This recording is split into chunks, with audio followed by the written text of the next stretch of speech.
And welcome, ladies and gentlemen, for the final time in Bandit Racing League Season number 10. Welcome to Full Send Racing Network's coverage of the Geezer Authentics Xfinity Series, aka Season 10 of the Bandit Racing League. We are here tonight for the finale of the Season 10 Race for the Championship, where we crown the 10th ever champion in the Bandit Racing League. Hi folks, I'm as always your host here on Full Send Racing Network, Mr. Marshall Crocker Jr., a longtime host of the series, former commentator, and now full producer for your broadcasts here on Full Send Racing Network. It's been an amazing season. It's been such a pleasure to call these all year. And finally, well, we get to the end of the calendar. And tonight we are joined by two different names that'll help us, walk you through the final race of the year, the big one, the one that will not only determine a champion, but determine who comes out of the season with all the bragging rights as the final winner of what has been a really fun season number 10. First of all, he's been joining us frequently throughout the past, especially the later portion of the year. He's been a longtime friend of the series. He's been a longtime co-commentator as well, and just former driver, everything in the series. What doesn't he do? Also does our social media. You got quite the intro for yourself. Mr. Chris Ferreira, welcome back as always. And tonight, my man, we cap it off here at Phoenix Raceway, a track that is the hometown of the guy who's really basically, the favorite to win it. He's almost locked in, just has to get himself dialed in and cap things off. So what are you hoping for tonight, my man? How would you cap off the season, and what are you looking for tonight in that big final race of the year?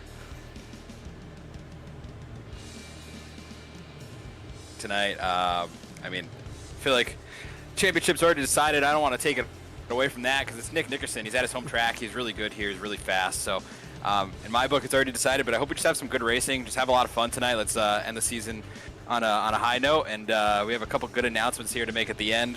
But I don't want to take up too much of your time because we have an even bigger person to announce that's with us tonight. We do. We have a bit of a wrestling style return, and whether he's a face or a heel, that's up to you, but I'd certainly consider him one of the longtime faces of the series. Former broadcast producer here for the Bandit Racing League back in the day on Evan Wall Media. He's been our longtime graphic producer, Mr. Evan Wall. Welcome back to the Full Send broadcast booth, my man. Long time no see. And how much have you been, keeping up in your time off in the series? How much have you been seeing for Season 10? And what do you think of the storylines coming in? What are you looking to watch for in tonight's Big 22 at Phoenix? Well, yeah, first of all, it's absolutely great to be back. I always love being here with the Bandit Racing League, and especially here on the Full Send Racing Network, Marshall. But I think there's only one thing that everybody's looking at, and that's just Nick Nickerson. Everybody's watching him. They know he's great at Phoenix. He already has the points lead. Like you said, it's basically already decided here since this final race is at Phoenix. But I think it's going to be great to watch. We've got a couple of drivers that might put their names in the mix, though, try and get a win here. Even some drivers that aren't exactly in championship contention, I feel like they really want to end the season on a bang. And so it's going to be interesting watching some of these guys come back if they're a little bit newer, like Jonathan Platt, the 43 car. That's a name we haven't talked about in a while, and he's a guy that I'm going to keep an eye on. But there's a couple other guys. You never know if Benjamin Lacey, Brett Guzik, Kevin Foster, some of those guys might sneak in and steal the final win away from Nick. Yeah, no, actually, on that front there, talking about the drivers, we're going to talk a lot about Nick tonight. I want to take a moment to at least shy away from him for a little bit before we really get into the nitty-gritty there. But I'll throw it to you, Chris. Tonight, we wrap up. We try to see if guys can end their season off on a high note. Is there maybe any drivers without a win to this point, or just somebody you think besides that 2 car has a really good shot tonight to watch out for? Yeah, obviously you have your Brett Guzik's, Benjamin Lacey's, any of those guys that we talk about normally, but I'm going to go off a little bit on a whim. I don't want to say it's a whim. He's a really good racer, but he's just getting himself dialed in. Dawson Guzik, former broadcast partner here. He's really fast. I know he's got his new pedals. We saw him getting used to them, I think, last week at Richmond when he took out his teammate Jason Greenwell. So that's another guy that will be fast tonight. But yeah, we're gonna go with Dawson tonight. I want to see some speed out of him, and we'll see how he does. I think he's getting himself dialed in here. Well, if we look here at the playoff standings coming into season number 10, we'll just throw this up on the screen here for a moment. See that 30-point gap between Nick Nickerson and Brett Guzik. That is why tonight is almost pretty much, all but sealed up. It would require a couple more guys than we have currently at the moment to create a points vacuum big enough that Brett Guzik winning and Nick finishing last would swing the championship. So we're here to get ready potentially for that number 2 championship for the number 2 car, but still plenty of spots to settle out. You know, these guys are still going to want to fight for the 3rds, 4ths, 5ths in the championship. Unfortunately, Ricky Hart Jr. will not be able to make it tonight. Will be missing tonight's race attendance, so Christopher Hamilton, who is here in the 15 car, should jump him for that 5th spot, unless a guy like Curtis Yancey or Mark Allen Bivens has a really good night and can make up that gap. But I'll throw it to you too, Evan. You know, you've been in and out with us this season. You've been keeping touch. So tonight, anybody you got an eye on? Anybody special you want to look out for? Yo, I really have 2 guys. We were talking about this earlier. My pick to win tonight, we decided that we wouldn't pick Nick. My pick was going to be Benjamin Lacey. I feel like he's a really fast driver. And it helped me pick him that he's sitting 2nd right now on the practice charts, just a little bit behind Nick. But he's a really fast driver, and he's a guy who's had a good bit of success this year, but I'm sure not as much success as he would like to have. And I feel like he's a guy who's a little bit on a roll. I feel like he's wanting to end the year off on a high note. But another guy that I want to keep an eye on, he's always fast.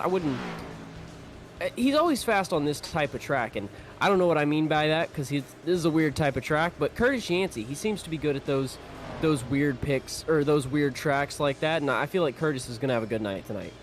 Yeah, I think both great picks. We got our picks up there on the board. I'm going to be that guy. I've knocked on wood several times since making this pick and putting this graphic together. It's been officially 50 races since the last win for Cody Welch. I just get a feeling maybe tonight's the night. End off a season, make it a big storyline. I feel like Cody could potentially steal the spotlight tonight. I'm going to do it. I'm going to be the one to hopefully not make that jinx there with the 85 car. But Chris, I'm curious to get your take. Besides Nick, guy you feel like has a good shot here tonight? Man, I'm going to kind of stay true to who I would normally go with. I normally go with Ricky. He's not here tonight. But I have to go with my former teammate at CBR Racing, Brett Guzik. I think he's going to seal it off tonight. I think Richmond's a very similar style track to last week to this one. So I think that he'll be able to get it done. He's P3 on the board right now. So I don't know. I like his chances. I think that he wants to end this season with some momentum. I know that the championship's just slightly out of grasp for him, I believe. So we'll see what happens. Well, as we get ready to go into our qualifying for tonight's heat, as we get to the end here of our practice pre-race warm-up session here, we will get into qualifying here, and we'll give you the updates as drivers start to run their laps. We want to give you a bit of a quick recap here to what the season has looked like so far in season number 10 of the Bandit Racing League coming into tonight's finale. So remember, we started off the year big at Daytona. We were really excited there. It was Mark Allen Bivens who took his first career win in the Bandit Racing League, one race removed from winning the most improved driver at the end of season number 9. So our most improved driver came right back and immediately went out to go win the first race of the year. Then it was Benjamin Lacey, gave us 2 winners in 2 straight weeks. Then it was Nick at Coda, our first road course of the season. Of course, the road course is always a pretty good bet for Nick to make an impact, but he really did. That was a dominant performance for him, and that was where we started keeping him on the radar as a championship contender once again. Then it was Alec Daffin, the rookie, winning his first career race at Auto Club. 2 first-time winners in 2 of the 4 races to start off the year. And then it was Lacey winning his second. He was the first driver to 2, and it seemed like he may be the favorite early on in the season, but as we went on, Nick just got in his zone. A win at Nashville, a win at Indianapolis. You see Kansas there, Brandon Jackson getting his win for the year, what became 1 of 2 later at Miami. And then finally, Brett Guzik, who was so consistent, was getting so many podiums, finally got that win at Atlanta. But then, you know, guys, it got to be a 2-horse race there. Nick winning at Watkins for his 4th, Lacey 3rd and 4th at Bristol and Michigan, respectively. Then it was Nick 1st to 5 at Charlotte, and that was really where the last time that battle was as close as it got. Then it was Brandon Jackson again winning that second race that I mentioned. Brett getting that awesome win at Talladega and that photo finish at the end, bumping a couple guys out of the way to get there. And then it was just domination towards the end. It was Nickerson, Daffin, Daffin. Alec Daffin getting his 2nd and 3rd of the year to become only the 3rd driver at that point with 3 wins in season number 10. And then Brett Guzik there capping it off at the very end with that win at Richmond last week. So that's the story coming into tonight, is just, you know, maybe could we see a different winner, potentially a new face, but more than anything, just does anybody have anything to give Nick, or is tonight win number 9? We were talking about it before. There may be a bit of a storyline there to Nick not picking up 10 wins this season. He came very close, and maybe we'll talk a little bit more about that later. But here we go. We're now getting into qualifying. You see Brett Guzik right now, provisionally top of the board. Cody Welch going to go to 2nd. Again, my pick for the night. Running a different livery there on that number 85 car. I like the look he's put together. But here we go. Nick Nickerson, the all-black number 2 car. Keeping it really simple tonight, I notice. Across the line, what's the word? doesn't run a lap time yet. So I wonder if he maybe made wall contact or something there, because he has come out for a couple laps. Or I almost wonder, could we be seeing a non-qualification night here for Nick to spice things up a little bit? Wouldn't that kind of shake the order up a little bit, guys? Yeah, I really hope that Nick just doesn't qualify. I feel like it would be a great scene here. Perfect. Never mind. He went to the pole. But it would have been great to see him battle from the back. You know, we can always hope. Yes, Nick Nickerson in the 2-car. Beautiful lap, 27.18. That'll be the top of the board here at Phoenix, no doubt. Although Guzik, though, Brett Guzik within 2 100ths of a second, then 2 100ths back is Cody. So it's close up there at the top, guys. And I think we've seen that a lot this season. And I almost, you know, I hesitate to say it because obviously home track, Nick is going to be comfortable here. But Nick, when he started on the pole this season, actually, Chris, you'll know this better than anybody. You've been commentating with us plenty the last little while. Those races where he starts from pole haven't been particularly dominant for Nick in recent times. It seems like there's always somebody starting later back in the top 5 that maybe finds that pace on him at the beginning there, makes it a little bit more interesting. I will agree with you that has been statistically kind of how this went out, but I can't stir the pot on this one. Nick Nickerson is really good at Phoenix. I don't know why. He says he doesn't even really like this track, to be honest. I know he likes going there in person because it's...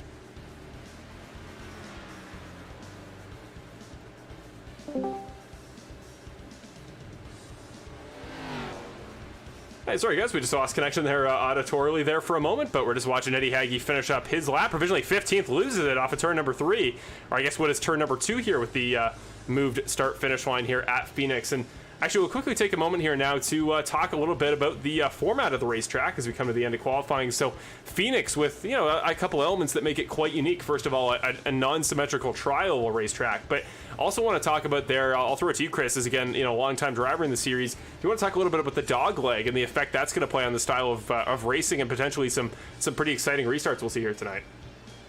Yeah, so you have the opportunity to cut kind of all the way across that, but it really upsets the car when you go all the way across. And getting back onto the racing surface, the traditional racing surface that is, that used to be covered by grass back a couple years ago, and then they repaved this track and reconfigured this track. So now it's all pavement. So you have that opportunity to go all the way down to that inside wall if you really want to, hit that cone, whatever you want to do. But it does upset the car, but you're also shortening up the track a ton. And then it's going to mess up your approach into, I believe it's 3 and 4. I forget how they number the corners now, to be honest with you, with the reconfiguration, but your approach is going to be different. So you're going to have a lot of guys colliding with each other on the entry to, let's just call it 3 and 4. But yeah, that having that dog leg does create a huge opportunity, because you can carry a lot of momentum going down that backstretch there into that corner, but sometimes there's nowhere to go with it.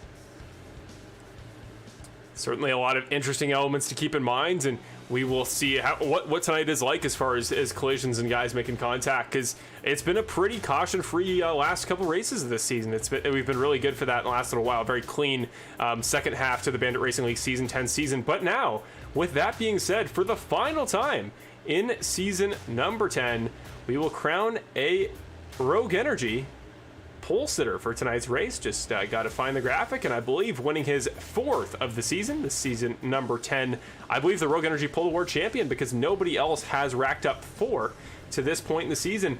It's going to be Nick Nickerson, your pole sitter here tonight, still running a currently blank 2 livery, which I believe should update hopefully as the session goes on tonight, but is not as of yet. But that number 2 car, Nick Nickerson, is your pole sitter for tonight. We will run you now, thanks to, as you saw a moment ago, Perfect Shine Auto Spa. We will run you through your Perfect Shine Auto Spa starting lineup, courtesy of our longtime sponsor of the series, again, courtesy of Kevin Foster.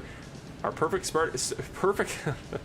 Shine Auto Spa starting lineup. It's been a long season, and we're going to see some word stumbles here, I'm sure, but here we go, your starting lineup for tonight's race as we start to roll off a pit road. Nick Nickerson on the front row for the final time this year will attempt to defend his championship, what is almost certainly going to be his 2nd in series history at his home race. This one's a big one for the number 2 car, and he will try to defend from the front row. Brett Guzik on the outside, though, a fellow playoff contender there, is going to do everything he can to give Nick a run for his money, as, of course, he is the guy in 2nd in the points, his closest rival. Cody Welch, again, looking for that first win in 50 races since season number 8. It's been a long-time storyline. He's been really quick, even in making only part-time appearances this year. He starts on row 2 alongside Benjamin Lacey, currently 3rd in the points. Alec Daffin, 3-time race winner in season 10. He starts in 5th alongside Kevin Foster on row number 3. Mark Allen Bivens and Christopher Hamilton going to roll off together on row number 4. Then it's Benny Hogan, the short track specialist. Watch him to be quick tonight. He will start in the 9th spot. And 10th, it's Curtis Yancey. Then Jason Greenwell and Nolan Gross will round off your top 12. Moving down the field to the end of our grid, starting 13th, we got Connor Gibson. David Lakey will start alongside him on row number 7. Then it's Eddie Hagee and Dawson Guzik, 15th and 16th.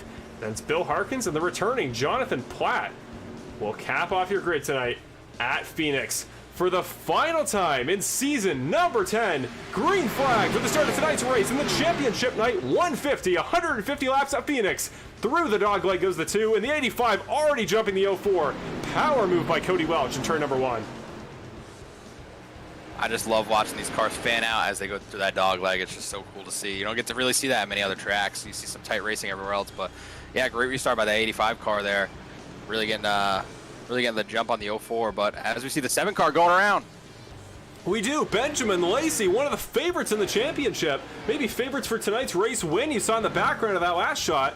Was kind of getting ready to settle in there for a green flag run, and already the number 7 car, who qualified all the way in 4th on row number 2, just 1 lap into the race, finds himself in 17th, back of the field with damage. And well, we're going to go to your Apex Sim Racing replay for the first time in tonight's race. But Mr. Evan Wall, is there anything you want to add there?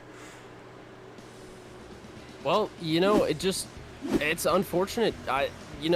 Caution's precaution. There it is. Absolutely. Absolutely. Man, absolutely. The 1, 2, 3 punch. Beautiful. It's going to be a good night for our longtime full sendisms, ladies and gentlemen. But yeah, the number 7 car, you see there, getting tangled by a couple guys, and it was just immediately that backwards trajectory. He was already back to 5th as Alec Daffin jumped up a spot on him at the very beginning, and then Mark Allen Bivens gets underneath and just keeps coming up there a little bit. It was an aggressive move for sure. Mark Allen got such a good start there on the first lap. We're going to go from his perspective, actually, just see what Mark Allen was looking at, because it didn't look like he opened his hands up too much, at least not from my perspective. If one of you guys has a look on that, I'll throw it to you guys. But yeah, it didn't look particularly egregious. I think Benjamin was really just trying to hold him down there and kind of stop the bleeding after that rough first lap. Yeah, to me it looked like Mark Allen just got a little bit tight going through that corner, caused him to wash up some, and the 7 was there, got into him. Yeah, I'd agree with Evan there. That's just, it's tough for this track. You can approach your corner so many different ways, and you can get like 3 or 4 different kinds of apexes through these corners.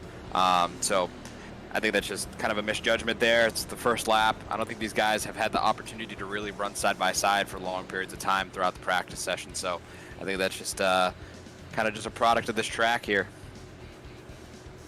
I think you're exactly right. And after that really good first restart where Cody immediately made the move almost before turn number 1 there on Brett Guzik for second, I'm curious to see what we see here on this restart. But for a moment, I do just want to talk about our 3 big names here tonight. Really the guys that I think deserve that extra spotlight here, as I think we would all agree maybe the definitive top 3 in the series this season. I'd say Alec Daffin definitely has a case to be made as a 3-time winner to be in that club. But first of all, Nick Nickerson, to run through his stats, 8 wins on the way to what is essentially a locked-up championship at this point for that number 2 car. Brett Guzik there sitting in second. He's had an incredible year too. 3 wins for him, 4 for Lacey, and then again, Alec Daffin, the only other driver with a win count in that vicinity. So it's been a really, really tough year for these guys to rack up, that many wins in quick succession, whereas the top 5s, just that's incredible. 15 for Nick Nickerson is out of this world in 22 races. That consistency is, in addition to the winning, of course, is what has made him such a threat this year. 14 for Brett, 10 for Benjamin.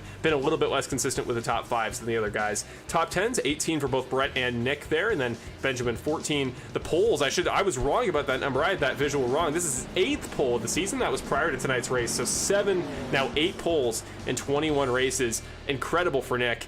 3 for both Benjamin and Brett. Really consistent for the entire field coming in tonight, but it was just that top end pace, guys. It was that winning ability that made Nick such a runaway favorite for this championship.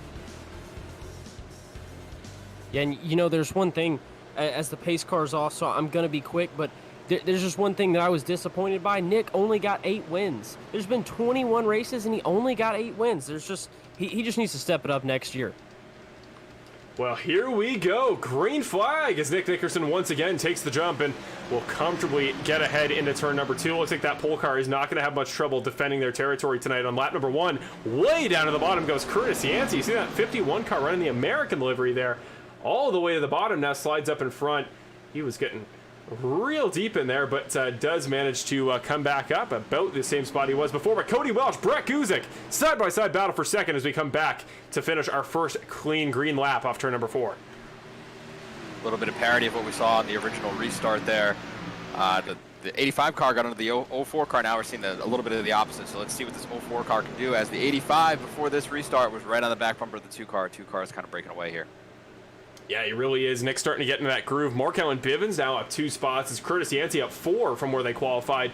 Real good forward momentum for both those drivers. And as we get a camera angle that goes right past the timing pile, and you see the 51 car going to pull out of line here down below into the dog leg. Might have a shot here to go for the top 5. Curtis Yancey actually winless on this season. Surprisingly, it would be his first season since I joined the league that would be the case if he doesn't get that win tonight. So watch him to potentially be a threat. But at Markel and Bivens not giving up on the outside line, going to continue to fight him. And that fight for second doesn't look like it's particularly over either. Cody Welch only 3/10 back of Brett Guzik for second.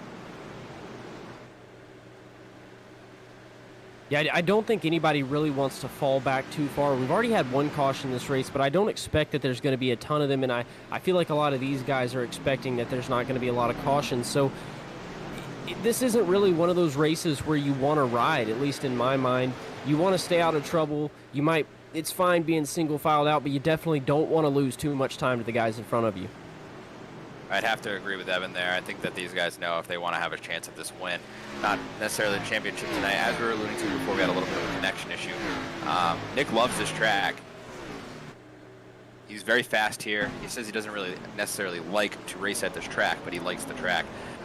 But I joked with him before this race that I think that he should just paint his car gold. He has a kind of a chromish silver platinum, but I told him he should just paint it gold for tonight, since I think that he's going to walk home with the championship tonight. He could literally park the car right now, and I believe he's going to win. So, not to take any of the fun out of it, but this guy's fast. These guys know it. They don't want to let him get too far out there like we've seen earlier in the season at a couple other races. So they're going to try and put pressure on him early. Yeah, unfortunately, it seems like right now there's not much that can really be done about it, because now he is a full second clear of Brett Guzik for the first position. Cody Welch, again, trying to follow in behind, but right now kind of a 3-horse race there up top, though Alec Daffin definitely giving Cody Welch a bit to think about there, as he's only 2/10 back as we speak, crossing underneath the line for the start of lap number 11. I do want to take a second to mention here a couple guys that are having some good runs tonight so far. I know we're a little early, but Mark Allen Bivens running the 6th position. He's looking really good. Benjamin Lacey has bounced back to, I believe, 9th position on track right now. And Jason Greenwell, I don't know if we have a shot from his Skype cam, but we can get he's one. running pretty good. He's running up in 12th position, and he's kind of fitting the part there. Maybe he's got a little bit more work to do, but yeah, I'm liking the speed out of that 83 car. Yeah, I'll just pull him up here on Skype. But Jason Greenwell running a bit of a special livery in real life tonight. We'll show his attire in just a moment. Yeah, and when you'll see he's paying homage to a driver who wasn't able to make it tonight. You know, he's racing with him in spirit, even though he's not on the track. He's just in our chat.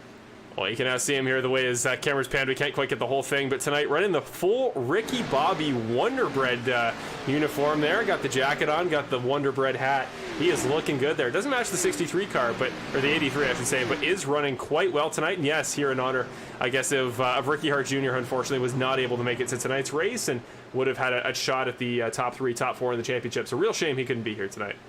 What a pompous fellow. What a pompous fellow. He is very pompous, but I'm still expecting good things from that 83 car, because you know what they say, if you ain't first, you're last. Just hopefully he waits till after the race before he stabs his thigh with the scissors. Oh, absolutely. Oh, goodness.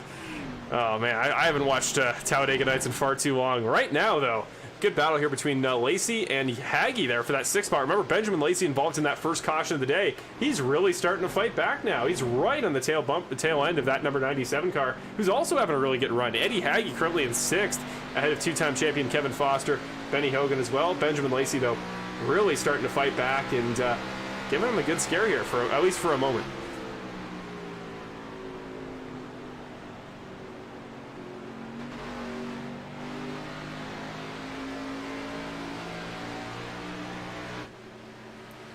Gonna look back up to the battle for fourth here. We got Alec Daffin being tracked down by Curtis Yancey here, and we've always talked about it for the last couple of seasons. Curtis Yancey, incredible in the short run, probably has the best flat-out pace of anybody. It's those longer runs, though. It's how much can he conserve that is really a question, and we're going to hope to see him maintain that throughout the course of tonight's race.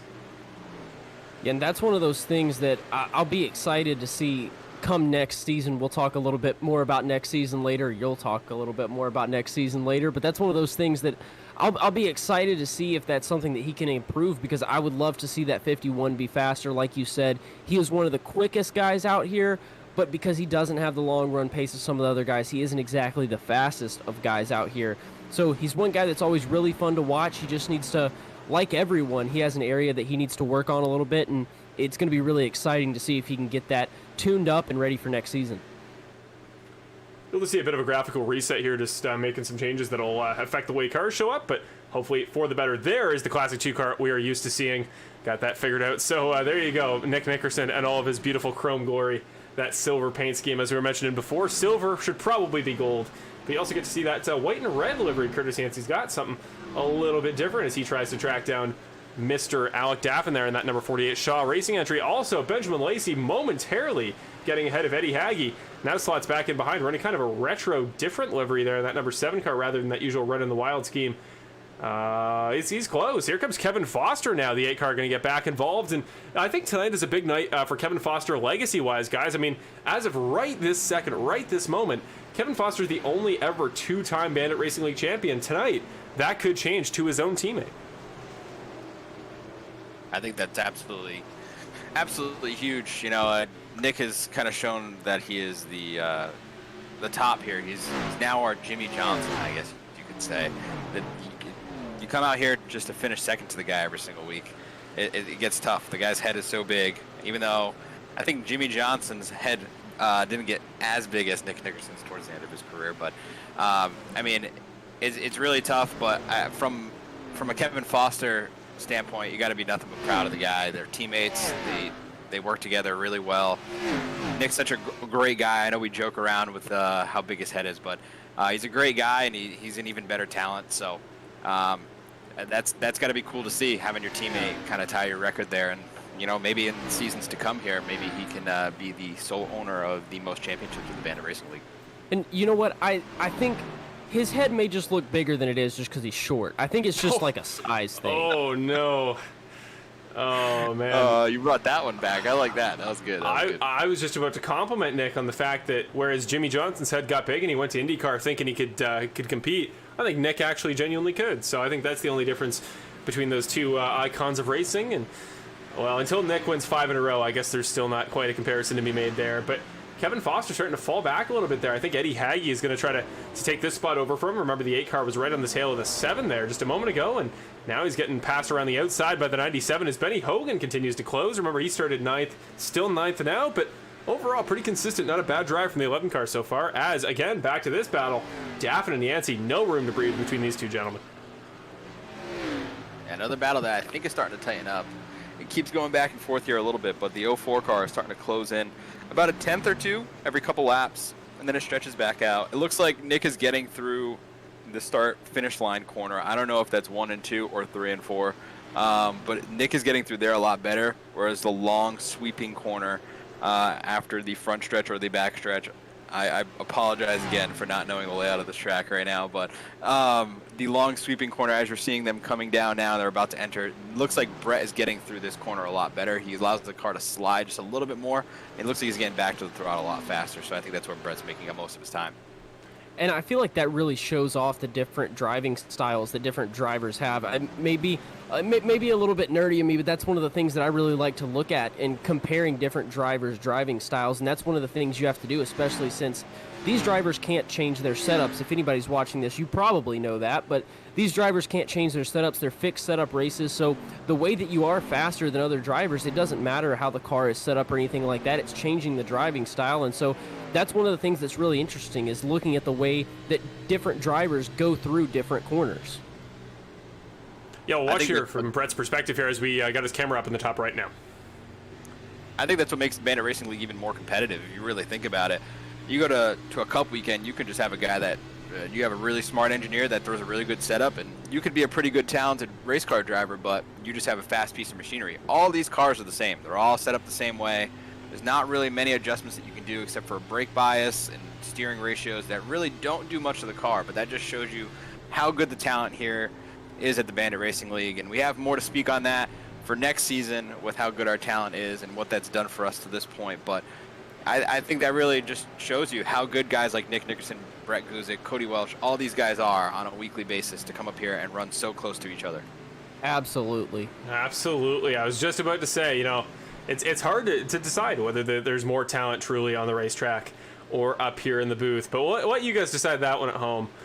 Hint, hint, it is us up here. But yeah, truly. Absolutely. Absolutely. It's been a fun race. Good to have you guys back. Good to have the what I would consider the founding fathers, perhaps, of the broadcast these days. But here we go. Benny Hogan finally starting to get that momentum working. His first spot gained since the start of the race, now 28 laps in.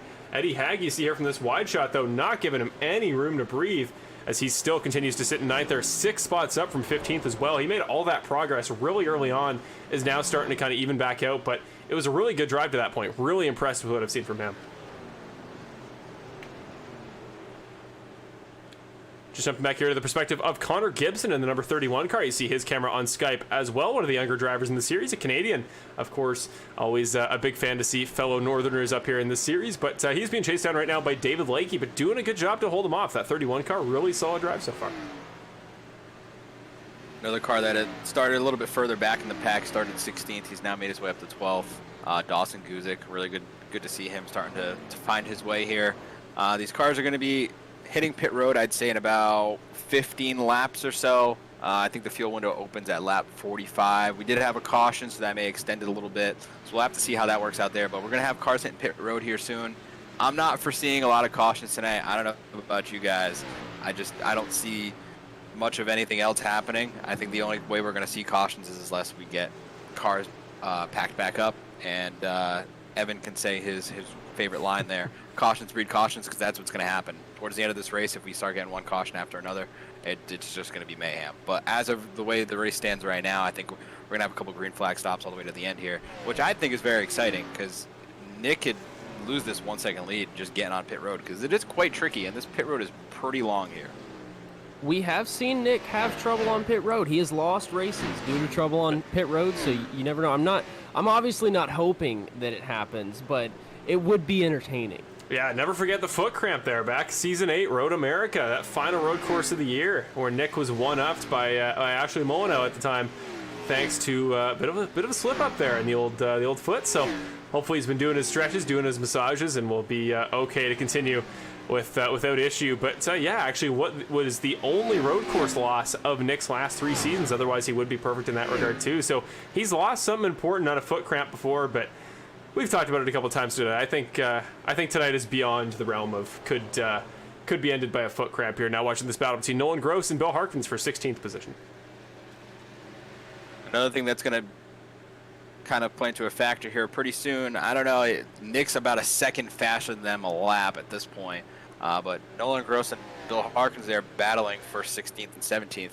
They're going to be approached by the leader here very shortly.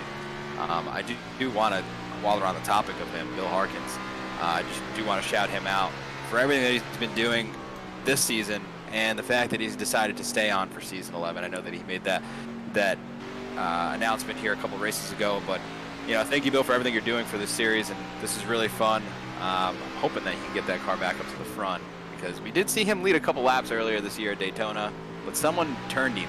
I don't know where we got that phrase from, but someone did turn him. Someone did turn him.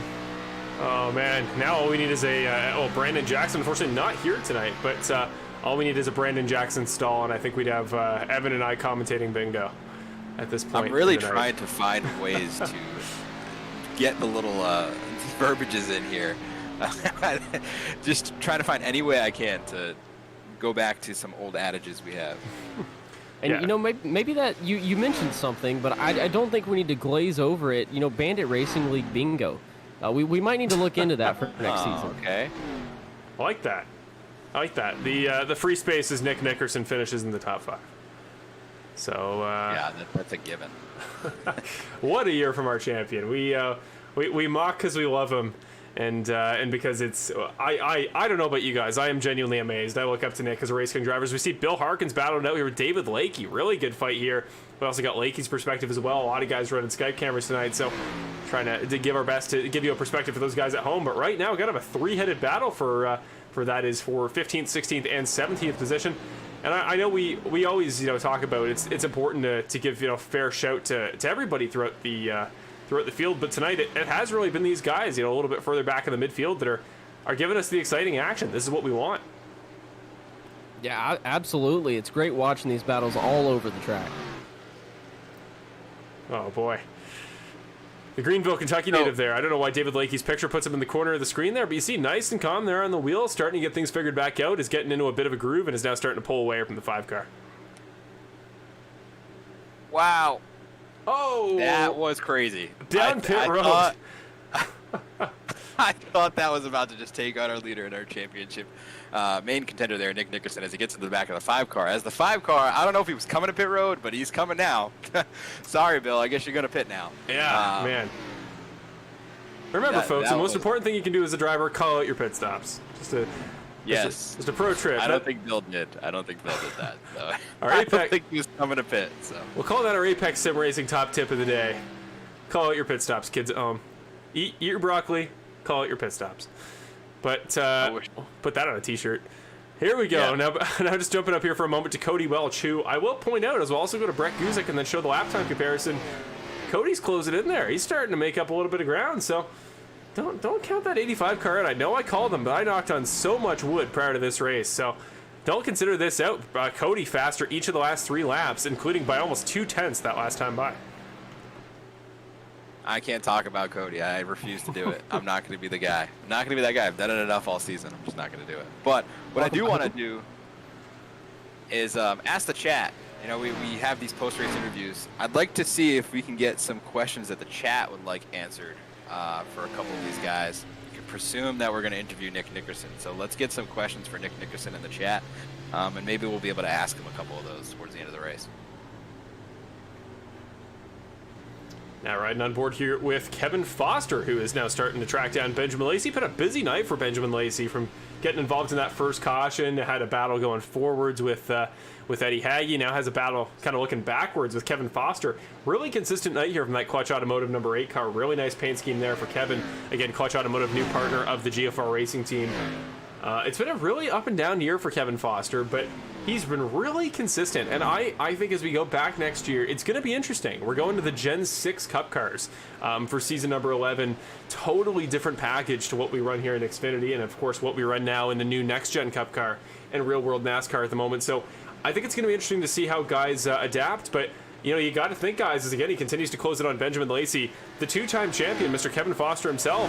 If you don't want to talk about experience, feeling and ability to adapt, Kevin might have a really good shot in season number 11. Yeah, I feel like Kevin is just one of those wild factors. Every season, I don't know whether or not he's going to do good or he's not going to do good. It's just, you never know. Week in and week out, honestly. You never know whether he's going to do good or not. There's some weeks where he's middle of the pack, and then some weeks where he's just dominating the race. I do really like the move to go to the Gen 6 car. I think that is a really good wild card. A lot of the guys here on the iRacing service have gotten so used to the Gen 7 car, the next gen car, whatever you'd like to refer to it as. But as we've kind of grown towards that car, we've kind of forgot about the Gen 6 a little bit, and I personally love how those cars raced. I don't know which package we're going to go with, whether it's the high horsepower package or the low horsepower, high downforce package. Either way, I think it's going to be a good move. The next gen car right now in iRacing is a little iffy. As we see Nick Nickerson hit pit road here with some damage, and Brett Guzik was closing in on that lead.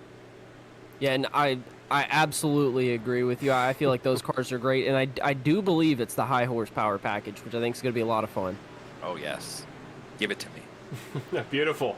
Horsepower is what we love here as racing drivers, as Curtis Yancey takes over the race lead from the pitting Nick Nickerson and the very close Cody Welch, only 1.8 tenths back of your leader. Not even just Brett, but your leader at the moment, as Benjamin Lacey also going to pit there from the 11th spot. After that contact with Bill Harkins, presumably punting him to pit road, Bill has since lost connection to the race, so Bill is not actually on track anymore. But Nick was actually slowing down. He did have a good amount of left front damage, so oh, really? I don't know if that was affecting his car, his speed. He lost about 0.3 to Brett, so Brett was actually closing in the lead. So I have to see how that factors out here, as I presume he took his quick repair. I'm going to check his car damage here myself, but it looks like he did take his quick repair, so he should be back up to full speed here now. But keep in mind, guys, he's burning it early. You know, we're only 47 laps in here, just under a third of the way through tonight's finale here at Phoenix. He gets in one more wreck, maybe something with a lap car. That's game over for the two cars. It's definitely something to think about. And I will say, since coming back out on the track, first lap back out, first straightaway, he scraped that wall, so he's got to be careful not having a quick repair. Yeah, I think it's definitely easy to get complacent here, and we don't know how much Nick's going to want to push. What I do know is that Brett Guzik is your new race leader there, pitting, undercutting a little bit there on that first lap. Normally that would mean Nick has those better tires, should pass him right back a couple laps later, but he did just get held up by the 84 car at David Lakey a little bit, and as Evan was just talking about, had that little scrape on his first lap out, so you never know. This is not a foregone conclusion, and Cody Welch there just a few tenths behind now, 1.7 seconds back of Nick, so even if this goes green at the end, this is not over. But now, new race leader, Mr. Brett Guzik in the 04 car. And Brett knows that there probably aren't going to be a lot of cautions, so if Nick does get to his back bumper, or when Nick gets to his back bumper, whichever one, he's definitely not going to be an easy car to pass, I can say that much. Absolutely. After further review of the play, it does look like Nick still does have left front damage, rather. I don't know if that's a glitch on my screen or not, but it does look like he still has some damage there, so it doesn't look like he did take his quick repair. If he didn't, then that will obviously play factors in later in the race, but if he did, like you guys were saying, that will create some issues for him if there does seem to be some trouble here. So what I'm hearing is after the review, the call on the field was overturned. We're going to replay first down. Absolutely. Well, whereas in football, if you have something scraping the ground, they on a call. That's usually a good sign. Good sign you've made a catch. Here in racing, want nothing scraping the ground, just the tires, to make that comparison come full circle. Man, tonight is a good night if you like old-timey Marshall Crocker repetitive catchphrases. But we come back to this battle for the lead. The gap is down to 3/10. Guys, is this going to be the last time this year, potentially, we see this battle between the last two champions of the series before the guy in second place at the moment becomes two-time and unties himself with Brett at one championship apiece? Honestly, with as long as is left in this race, I doubt it. That's what I like to hear. I personally think that it's just so amazing that you have these guys just battling it out every single week. I think had it not been for the bonus points or the reset for the chase, I think this may have been a lot closer, to be honest with you. I can't say because the racing would have been different at that point, but Brett and Nick have, if one wins, the other one doesn't, obviously, but their performances just flip-flop, so you can never really make up any ground. It's just, I find it so amazing that the talent levels of these guys, and I personally think that they drive the track two completely different ways, just two completely different driving styles, and I just think it's so cool for me to watch these guys battle for now, 3 seasons in a row for the championship. I just think that it's just so amazing. Absolutely, Chris. If one wins, the other one doesn't. I couldn't. That's the best way to put it, I think. Anyways, I'm channeling my inner Clint Boyer. Inner Clint, beautiful. That's what we need. Get ready for more of this excitement, season 11, folks. We're gonna hope to have these two gentlemen as often as we can up here in the broadcast booth. New cars, new field. I'm sure some new drivers. Hopefully some old familiar faces coming back full time. Hopefully Cody Welch can take another shot at a full season of the championship, because remember, he just got busy this last part of the season, couldn't run a full calendar, thus did not make his way into the playoffs. Next year, I'm watching out for that 85 car. Forget the race wins. Forget the jinxing. I want to see that guy's consistency that he's had since he started part-time pay off for a title in season 10. See, season 11. Season 10, I think that one's reserved already, I would say.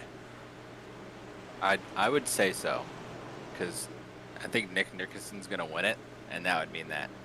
Unfortunately, Cody Welch didn't. If we're going to revert back to my last statement there. But I think that the 85 car next season with the Gen 6, if we are going to the high horsepower package, that's going to suit him. I think when we were in the trucks, those trucks they're very stable. There's a lot of stability to them, whereas with these Xfinity cars, a lot more power, a lot less downforce. You're kind of chasing the rear of the car a little bit more. So I think that the Gen 6 with the high horsepower package is a lot similar to this, if not maybe a step above that, as you would think it would be. But I think that the 85 and some of the normal characters will be up front. I do think that we'll have a couple other people come towards the front again. I think you'll see Ricky, because he won the last championship in the Gen 6 car. I think you'll see him back up front contending for more wins. It's just other different cars suit to different drivers. Yeah, exactly. I'm sorry, absolutely. And not only did Ricky win that championship, but he completely dominated that season. So going to these new cars, I expect Ricky to be one of the main contenders. See it on my screen, we've had a little bit of contact here. Mark Allen Bivens somewhere on track crashed a moment ago. We appear to still be green, but that could have gotten really interesting there for a moment. In the background, when you guys are talking there. Put it out. Yeah, that would make things so much more exciting. But right now, don't break up this battle. The battle for the lead has been raging on here in the background for 5 laps. This has been cutthroat between these two leaders. We'll jump back to an Apex Sim Racing replay in just a second to see what happened to Bivens. But this has been a blast, and Brett's holding them off there despite what, let me just confirm this to be an exact number, is 1 lap older set of tires. And look who's creeping in the picture there. Yeah, the 85 car, he's starting to close in. I believe it was the, in my favorite finish of all time there, that was the 2016 Daytona 500 where Denny Hamlin won it on the final lap. I believe Darrell Waltrip was the one that said, he's coming. He is getting there. He's certainly closing in on these 2 race leaders. You see there from that wide arc. Remember, he was a full lap car behind there a little ways ago, 2.5 seconds at the biggest, that gap. That's almost gone there. Cody Welch has the momentum. Guys, you think that momentum can carry him past as we see Nick Nickerson down to the bottom? Wouldn't be surprised if we see a 3 wide the dog leg here. Phoenix is great for that type of thing, and Nick sliding up a little bit, almost contact, and Brett on the high side continues to find a way to hold him off. Nick now diving straight into the dog leg. He's going to go right for the beast, right to the mouth, and he's going to almost get him. He's going to be too tight on corner entry. Here comes Cody. Might get him around the outside through turn number 3. Yeah, Brett's doing a great job of holding his own there on the outside. I think Nick would probably be faster if he could run his line, but he just can't get by him. Stuck down there on the inside. Brett's able to hold it up on the outside, and it's causing Cody to catch up to him. I feel like the Jaws music is starting to play. This 85 car is going to have a really good run here through this this dog leg into this corner, I think, after he took that wider approach into this corner. And Nick's trying to get up to that top side. He's trying to get that little bit of momentum going down the straightaway into the corner, but he just can't quite pull it off. He can't channel enough momentum going into this corner. Again, side by side we go for the lead. Cody Welch stalking, but Brett real late on the brakes, just flies in there. Really good job to drive through. What a runoff, too, right to the wall. Brett is using every piece of the racetrack, and that is incredibly impressive to see. And that wider arc he takes doesn't cut the bus stop quite as much, or the I should say the dog leg quite as much. Lets him get such a good run on the outside there. What I love about this is that as Brett once again manages to clear him off 3, again, watch the 85 car. But Brett, he wants this one bad to cap off the season as a consolation prize for what is probably going to be coming up in second place in the championship. He is driving so composed right now. Like, the lines he's running take such incredible execution, and that's hard to do when you're, in such an emotional place as you got to think Brett would be right now, really wanting this win bad. But talk about guys that want this win bad. Cody Welch now is going to give Nick a run for his money. And does anybody in this field want this win more than the 85? I don't think so. I think the 85 is pretty hungry here. I think he wants to cap off this season with a win and hopefully carry that over into next season, as we will kind of talk about that a little bit later in the broadcast here. But something that I'm wondering if this is going to play a factor here is Brett is actually about to lap his brother in the 44 car here, Dawson. Does Dawson help out his brother by maybe throwing a little pick here? It doesn't quite look like it. No. I was kind of hoping for it. That's a little bit of team orders there to hold up some guys. I won't say a guy that has done it in the past to help someone win a championship, but there may be a guy in this broadcast booth that has done something like that, but I don't know. I'm actually confused. Now I don't know what we're talking about, but it's. I don't think I do either. Chris, maybe you need to elaborate. I don't know. That's a conversation for another day. I know of a couple guys that needed to help some drivers get some positions on track, so we had to back some people up, like Checo in 2021. Oh no. Yeah. So you gotta do some teammate stuff. But as we see these cars go through lap traffic here, the 85 car, it seems to have gotten past the 2 car here as we were talking there. Yes, he has, and he is really starting to put the hammer down. Last time by, ran exactly identical to Brett, although to that point, Nick actually ran faster than the 2 of them, so I guess it's not clear where the momentum is shifting, but here comes the line of cars. What happened to Alec Daffin? Now I'm looking at it. The 48 car is missing all of a front hood. I haven't seen this 48 car in a while. Nothing popped up on my screen. He is looking worse for wear, and he may provide a bit of a block there for Brett Guzik, though he does move up, and yep, the 85 car will get that spot cleanly. That car is hurting. That's very uncharacteristic for that 48 car. We've seen him run really well here in the playoffs, and as of late, I'm not really sure what happened to him this race, but he was really contending for this championship these past couple of races. It's really uncharacteristic to see him run back here. As the traffic is starting to get really thick here for these leaders, I mean, at this point, they're probably going to lap up to 6th or 5th position here. I just think that's incredible pace. As we see a wreck.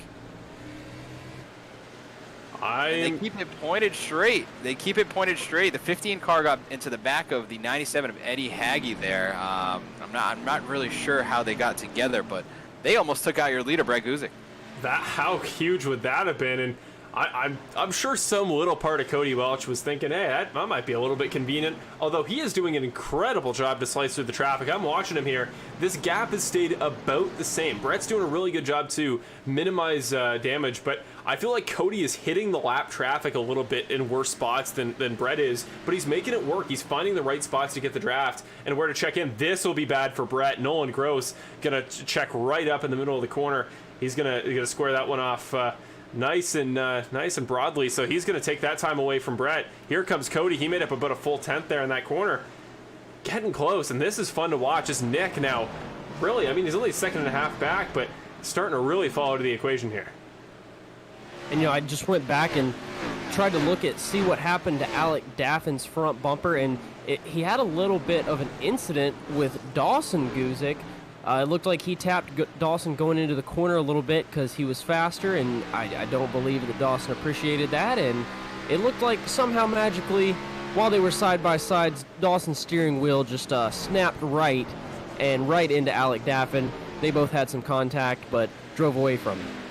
That's what we call Bandit Racing League coincidence, ladies and gentlemen. But back to the battle here for the lead. Cody Welch just now clearing Nolan Groves, who actually kept with him there through that lap. That was a good lap for the 02 car. 76 car, Mark Allen Bivens now the next guy to move up. So they have now successfully lapped everybody up to 8th at this point in the race. That's now Jason Greenwell in the 63 car, that purple entry, a little ways up ahead. Their next guy, Mark Allen Bivens, getting in the wall a little bit there. That gap is down to 4/10. Guys, Cody Welch is right there. And don't forget, he and Brett pitted on the same lap. They are dead even on strategy. As David Lakey now starting to get involved. The 84 car blocking the 85 a little bit, but slides up. Should give him a pretty good run. And no, that did lose Cody Welch a couple tenths, though. Look at the line he takes through the dog leg, almost right on the pit exit. He actually did come out within the pit exit boundaries. So that's quite the line there for Cody. But yeah, the way that David Lakey got in front of him there in turn 1. So I guess turn 3 on this layout. It's going to cost him a little bit there. That gap now up to 7/10 once again. Yeah, that traffic was really killing Brett there for a little while, as it was very thick, one car after the other. He's starting to spread it out a little bit here again. I was wondering if Brett kind of used up his tires too much, trying to defend off that 2 car for a while there for about 10 laps, but we'll see what kind of pace he has here, because I mean, I know that 85 car was pushing, seeing those 2 cars battle side by side. David Lakey now down pit road. Same with Alec Daffin. We'll see if he has a quick repair to get that damage fixed. Really hot coming down pit road. Wonder if he'll take a speeding penalty for that one.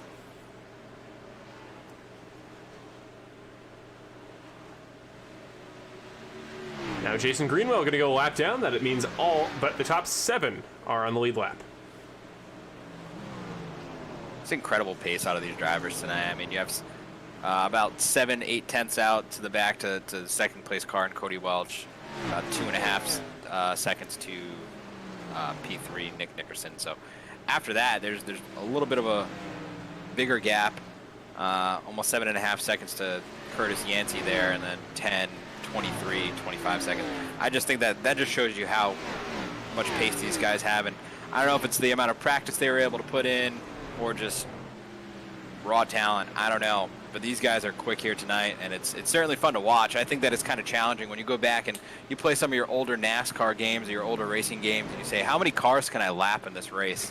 I feel like that's what these guys are doing lately. It's just, oh, how many cars can I actually put a lap down? I know that's what Nick does when he does the road courses, and when he laps me like 3 times at Road America, I feel terrible. Yeah, Nick on a road course is basically it's basically like if you get the iRacing AI and you set their difficulty to about 25%. Ooh, I don't know I'd say about 3. Keep it nice and single digit as the gap there between Brett and Cody. Going to jump up to a second there. Cody, as you saw in the background there, had to make that really aggressive dive into turn number 3 on Jason Greenwell to get that to work. So new spot for Brett Guzik. Keep an eye here on this battle between Nolan Gross and his teammate at Young Guns Racing, Mark Allen Bivens. They are for position. They are battling for 12th. But yeah, I would say in general, just Nick at road courses is the equivalent of those old cartoons or those movies where the Godzilla will charge through the usually Japanese town, leaving nothing but burning buildings in its wake. And that is essentially what Nick does when it comes to turning right. Except when you're in the car. When you're in the car, it just he doesn't do as well. I know that he smashed a wall at Watkins Glen. That is he actually right. did pretty well. I think we talked about this last race, maybe. I think you need to get in the car at an oval. I think you should go to Martinsville. I really do. I want to make that happen. I'm going to keep pushing that. Well, I was saying to Nick pre-race, not the same car, but saying to Evan, I should say, not the same car. I will say, ran my first official stock car race here on iRacing, and what has got to be since that Watkins Glen race, but before that, about 1.5 years on a random iRacing race. Ran top split there at Bristol and some next gens. Picked up the win, so maybe Bristol. Ooh, maybe that's my shot. Maybe Bristol's where I'm calling it for the future. But for now, we'll keep it at Phoenix, the track that I also enjoy. But you'll see that 95 car back in the track in the future. But yeah, I think if you're looking for me to compete with your seemingly new Season 10 champion, as he's really hot coming down pit road, that might be a speeding penalty. We'll keep an eye here on Nick's status here off pit road. But yeah, road course is going to be the only shot for this Canadian, this very talented Canadian. But he's a road course guy nonetheless. And Very, you know what? very talented. Maybe we'll see something with the stock cars or with the road courses. Maybe you'll see more of the 95 car this off season. I don't know. This is just a guess. Yeah, so All right. we'll put some stuff together. Nick and I have talked a lot in the past as we see Benjamin Lacey coming down pit road here. But Nick and I have often speculated we got to do some off-season stuff. Got to have some fun doing drive some prototype cars up a hill climb, drive some legends around the Nürburgring. You know, we'll get some fun stuff going for you guys here in the off-season and try to provide a little bit of different content for the start of season number 11. We'll get some maybe new segments to add to the broadcast.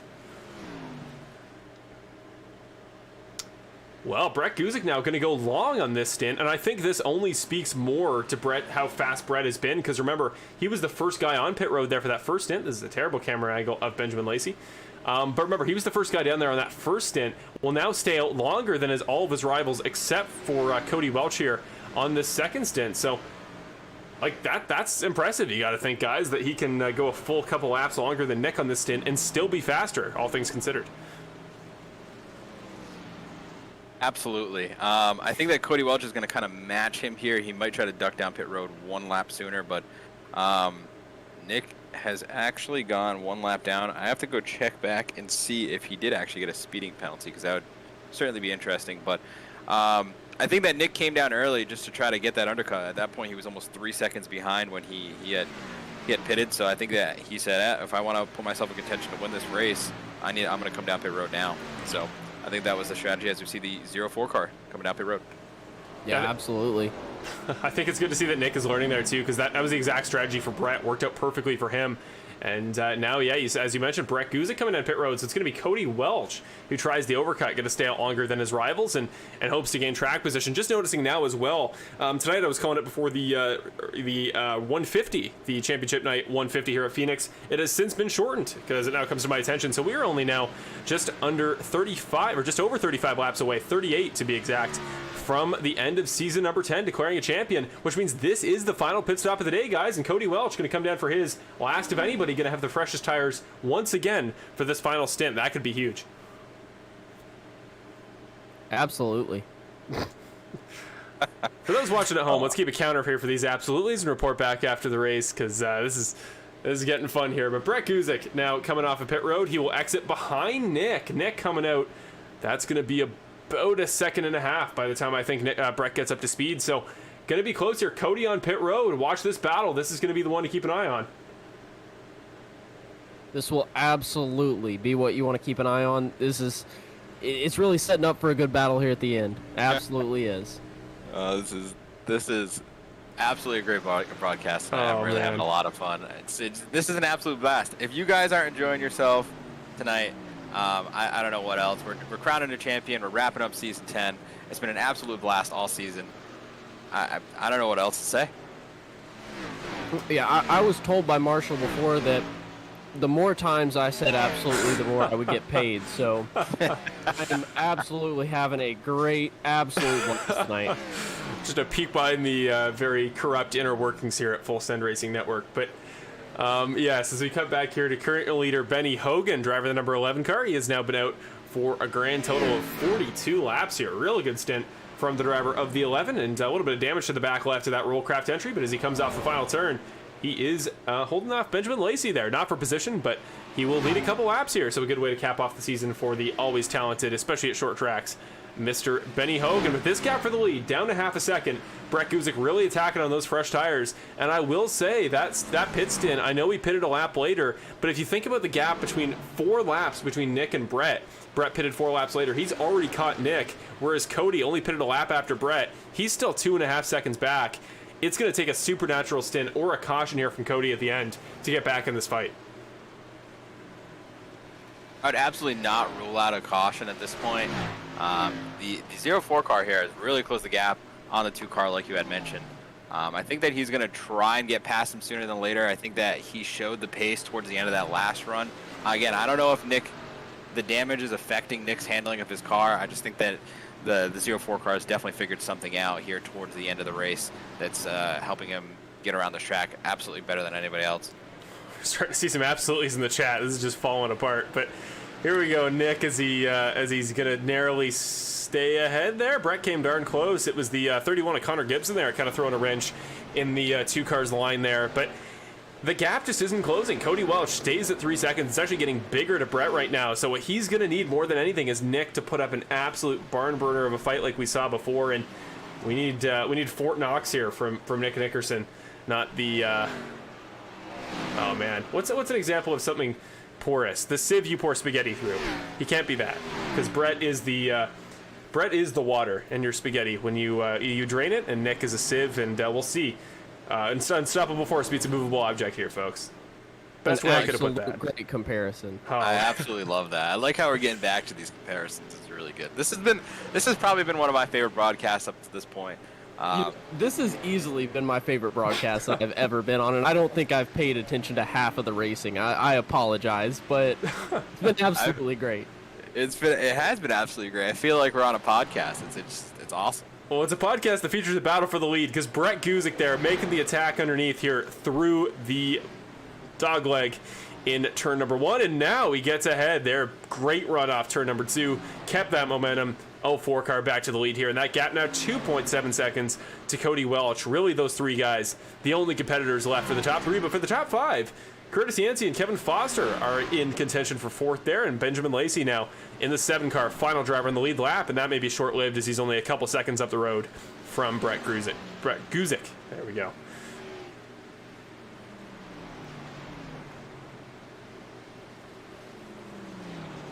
You can hear in the background of my co-commentators' brains as they whir up ways to incorporate absolutely into a sentence. But back to a different battle here in the field. Currently the battle for 10th position, as Benny Hogan there in the 11 car goes underneath David Lakey, with Curtis Yancey a lap ahead of these guys in the background, trying to get by as quick as he can to maybe make up some ground to Cody Welch, but right now that not seeming all too likely. But yeah, it's Benny Hogan followed by Jason Greenwell here, the playoff contender. Remember, he was a playoff driver in this season, season 10 of the Bandit Racing League. I would say trying to get all the points he can, maybe contention for maybe 6th in the championship for Jason Greenwell, the way tonight's going. So would not be a bad way to cap it off. And if he gets by Benny Hogan, that only gets a little bit more likely. Well, as we're closing in on the end of this race here, we're looking at crowning our champion. We have the 04 car kind of starting to check out a little bit from this 2 car. He's shown a lot of pace throughout the entire night, but there's something that I want to touch on real quick. We're going to have a lot of announcements throughout the off-season that we're going to be coming up on here. We're going to be announcing things like schedule, obviously cars. We're going to have little things like we did last season as far as a paint scheme showdown, and we're going to pick everybody's favorite paint scheme from throughout the season here. But more importantly, we have some really good and cool sponsor announcements to make here pretty soon here on the Bandit Racing League. So please go follow us, Bandit Racing League on Instagram, Bandit Racing League on Facebook. That's how you're going to stay in touch with us throughout the off-season. And I have a lot of things that I've been working on and a lot of things that I can't wait to share with you guys. So I hope you guys can follow us along there, and that's how we'll keep you updated throughout the off-season. Yeah, I have to second that. Chris does an absolute great job of taking care of our social media. He is absolutely the best social media manager the Bandit Racing League has ever seen, and you absolutely need to follow those social medias. Well, guys, I absolutely could not get it done without Evan Wall. EvanWallMedia.com. If you ever need anything graphic-wise or anything, just go to EvanWallMedia.com. There's absolutely nothing else I got to say. It's a great website, and the guy who runs it is an absolute gem. So guys, I've got an absolutely fascinating quiz here for you guys. We're going to play right now. We're going to go back and forth. We're going to start with Chris. I'm going to ask you a question. Chris, on lap number 95, who do you think was the fastest car on track? Lap number 95, I'm going to go with Cody Welch. Cody Welch is the correct answer. Evan, on lap number 96, who was the fastest car on track? My guess is that 85 car of Cody Welch. Lap 97, Chris, fastest car on track. I'm going to go with Cody Welch. Evan, 98? Is it Bill Harkins? No, surprisingly, it is Cody Welch. And then for the 99 and now lap 100, we got a guess for you here, Chris, fastest lap? I'm going to go Jason Greenwell with his Ricky Bobby outfit. Darn close. It was actually 2 numbers higher than the 83. It's the 85. Cody Welch, 7 laps in a row, has been fastest. That gap to the lead's down to 1 second. Guys, the 85. Here we go. This is the charge. This is what you guys pay to see. Cody Welch, every race he's run for the past 3 seasons, he always makes so exciting. I should be paying Cody Welch each week some portion of this broadcast because, man, he makes this exciting. He's coming up on the 2 car. That 85 car is coming alive right now.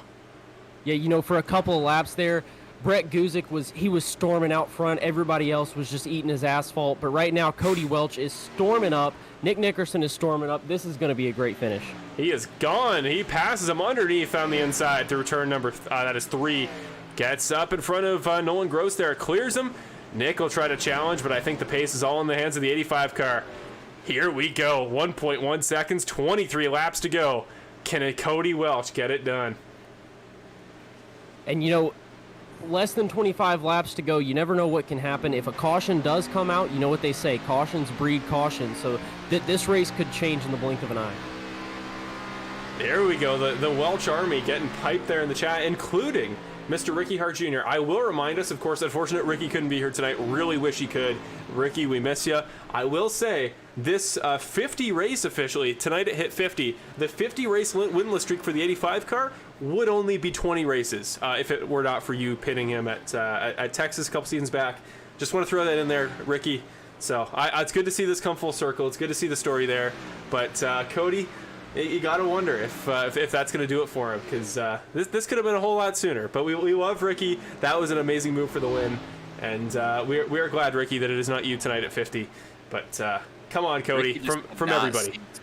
To keep his nose out of things. I think that's what it is. Ricky just has a way of putting his nose into things, but I will tell you what, this 85 car is closing in on this 04 car, and if he can get to the back bumper of this 04 car, he's taking him down by the river, and he's going to pass his car like he's standing still. Wow. I don't think all of you guys at home are getting every facet of what is being said and the word poetry being put together here, but so many references for the Bandit Racing League guys. Guys are going to have fun watching this one back, I'm sure. But here we go, guys. Half a second now. Cody Welch has that gap down. He actually ran the fastest lap of the race randomly out of nowhere a couple laps ago on 15-lap-old tires. This is what I love to see. Guys, he's coming. He's right there. Yeah, he's got that thing hooked up right now. Last week, I jokingly made a winner graphic for him and posted it in the chat, and he did not like that too much. But I hope that fueled his fire to hopefully come out here and win. Because if there's one thing that I can positively say, that last week his connectivity issues did not agree with him. But as of right now, everything is working out for him. and he is closing in on the back of the 04 car. Yeah, that 04 car is absolutely connected to the track.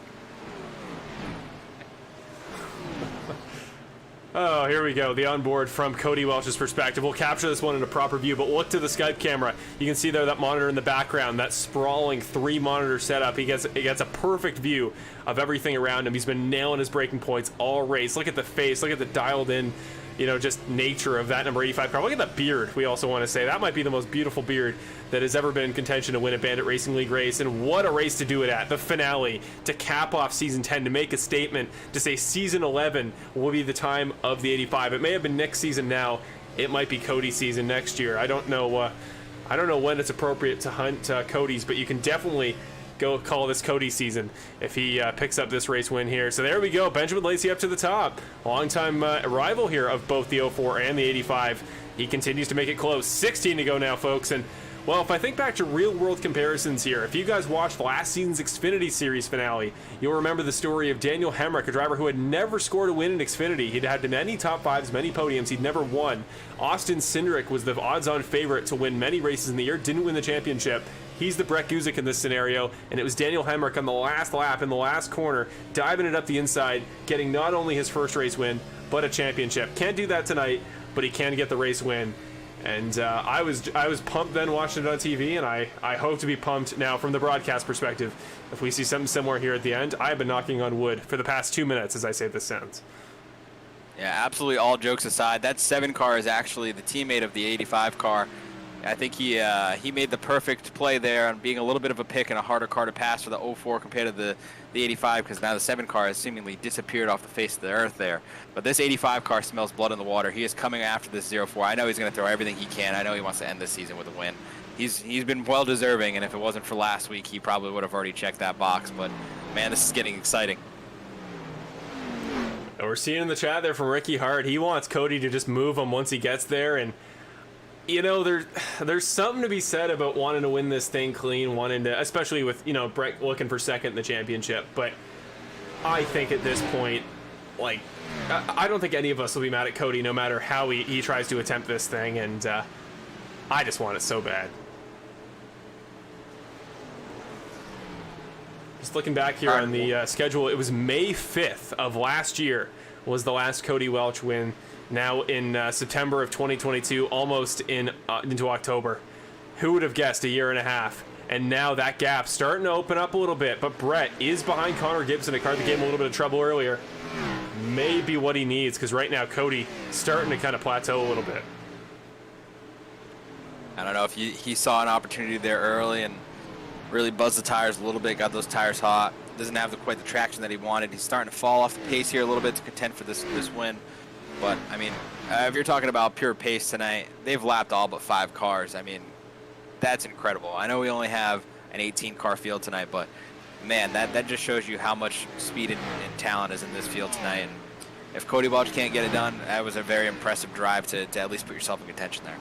Yeah, I completely agree. No matter what, just absolutely incredible. These top few guys are just taking the rest of them down by the river.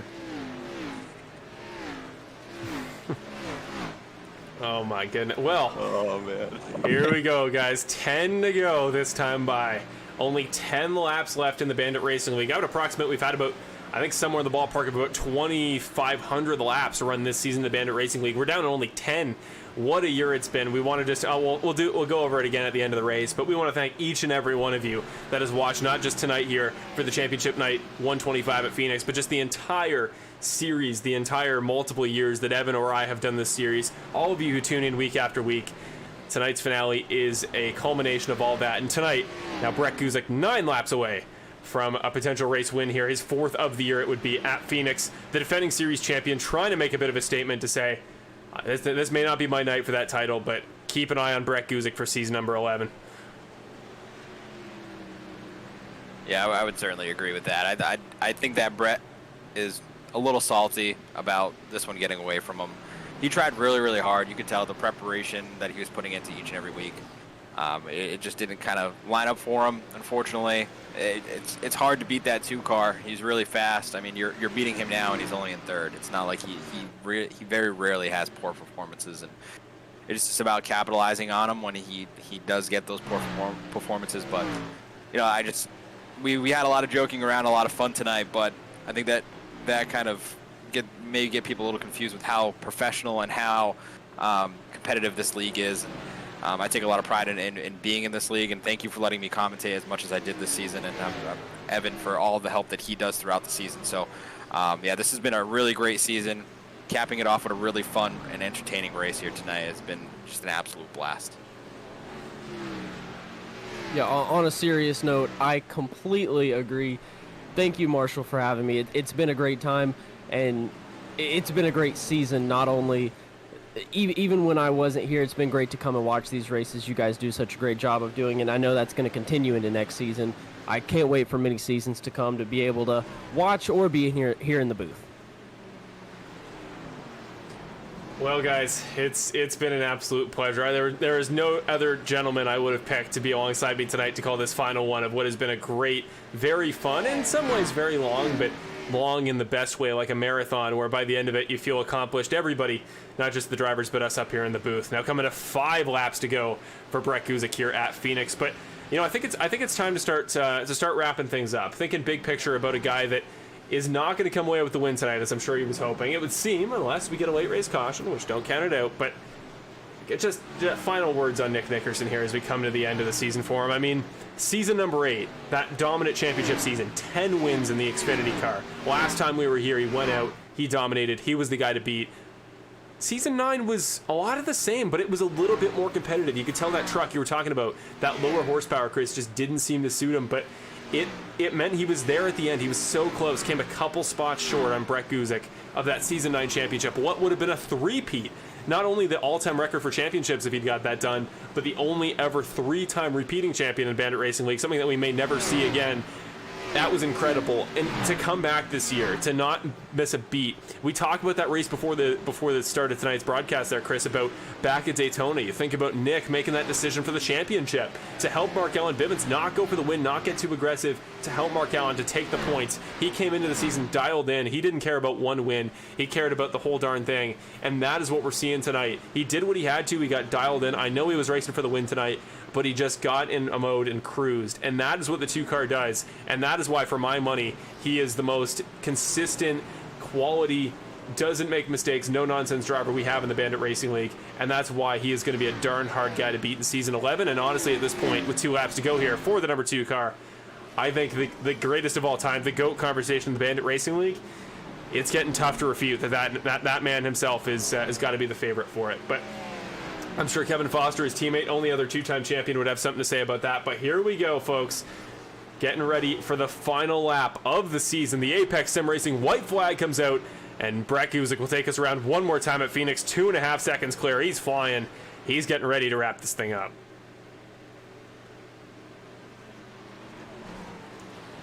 Into turn number 2, now ready for turn number 3. He's got Eddie Hagee way up the road, but he is well clear. Brett Guzik had something to prove tonight. Was going to come short for the championship, but you know he wanted it bad.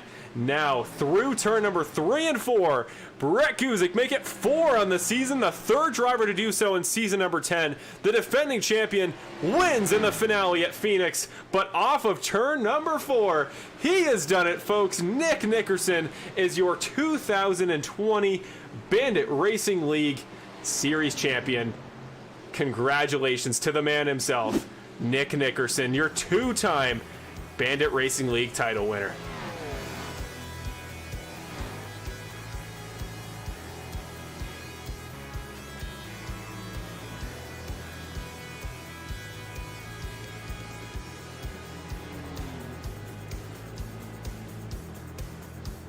Taking a moment here, you see that bit of a tap from Dawson Guzik, getting some congrats from the guys. David Lakey plowing right into him there, the 84 car, giving him a bit of a tap. I know these two guys well. They were both competitors in a previous series I put together this past offseason, unrelated to Bandit.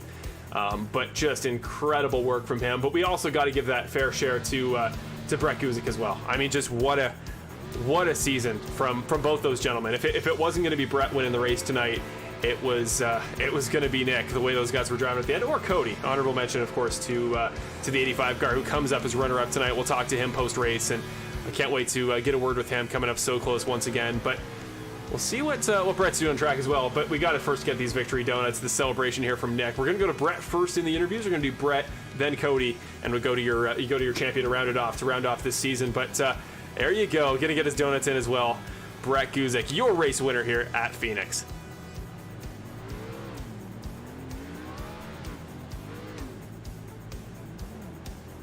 Yeah, dual burnouts, different parts of the track. Nick in one area, Brett in the other. Both of them with big accomplishments tonight. Brett, maybe not as big as he would hope, but he has his sights set on next season already. I'm sure he's probably already thinking about next season and getting that next year's champion. And now you see Brett and Dawson doing donuts together, or doing burnouts together. The two Guziks. It's a beautiful moment. We also got Kevin Foster, Christopher Hamilton parked there on track. It's been a while since we've had the teams championship be really all that competitive. It's been GFR kind of top of the leaderboard for a while, but effectively our team's champions. You got to think for this season as well. So congratulations to all of those guys there at GFR Racing for what has been an incredible year. Now Nick comes to join in the festivities, and hopefully get a moment here with the championship winner and the race winner. Maybe get him in the same camera shot here, but. We're going to get ready straight into it for the first interview of the night. Mr. Brett Guzik. Going to again go winner, then Cody Welch, then your champion in tonight's post-race interviews. But we're going to go right to him here. Brett Guzik. We'll get him up here in the broadcast booth and get those raw emotions here after what was a surely hard-fought win at Phoenix. Hey, Brett, Marshall, Chris, and Evan up in the broadcast booth. You got a copy? I've got you. How's it going, Brett? First of all, congratulations, my man. If there were two tougher guys to beat, maybe in series history, for the final win of a season, I think those two gentlemen behind you were the toughest to beat of all. Your fourth win of the season, what has been an incredible year at just every facet of this series. You don't quite get the championship at the end. You don't quite manage to defend, but you did everything short of it. What's the feeling right now? Is it a feeling of contentment? You happy with this, or what's going through your head right now, man? It's just we had a good race going there. Just dropped the fan. Throughout the whole race, I was just trying to manage the race and conserve tires. And there was a couple times in the middle of the stints where my car would kind of jump to the understeer side, and we're tight and just really plow for a while. But I kind of learned a few things in a previous practice where you just kind of downshift at the right time and kind of manage the center corner speed, and if you can manipulate the tires to kind of do what you want and swing back the other way as far as the balance, then it'll probably work out. Well, yeah, it seemed like it was a pretty back and forth run there. It seemed like at one point you'd get some momentum, you were really quick, Cody would get some, Nick would get some. I think Nick overall tonight was it was kind of the consistent one of the two of you, but Cody was starting to really in there a little bit towards the end, those maybe 30 to 20 to go section of the race, and then you just opened it up there at the end. Do you think that came down to tires? Maybe he was burning them up a little bit more, or did you just find something there at the end? I think Cody just had a lot more short run speed than me in the beginning. I really had to rely on a certain balance for my car to get to, for it to feel right to me and make time. And a lot of that came down to just shifting there, probably 30 laps into a run, and just consistently knowing how to do that and get the balance to stay close to neutral throughout the run at the end, and when other cars would kind of swing tight. So that's what I tried to do, and it kind of worked out. Well, I got the guys up here in the booth with me joining me tonight for the finale. I'll throw it to you, Chris. Got any questions? I just want to. I don't actually have a question, but I picked you as my pre-race winner, and I know your mom got a little nervous there that I jinxed you, but I just want to say congratulations, man, on the win. It's really a tough-fought season. I know you didn't quite get the performance you wanted, but congratulations on ending it the right way, and I know you'll be back for next season. So congratulations again. Good, thank you. I'll throw it to you as well, but if you got anything. Yeah, well, I've just got one thing. You got the win now. Hopefully that pays enough to get those lights turned on. It's dark in there, man. Yeah, I got it all turned down. There's nothing much going on. I need some RGB or something going on. It's got to be a little bit brighter in here. Kind of looks like a dungeon a bit, but...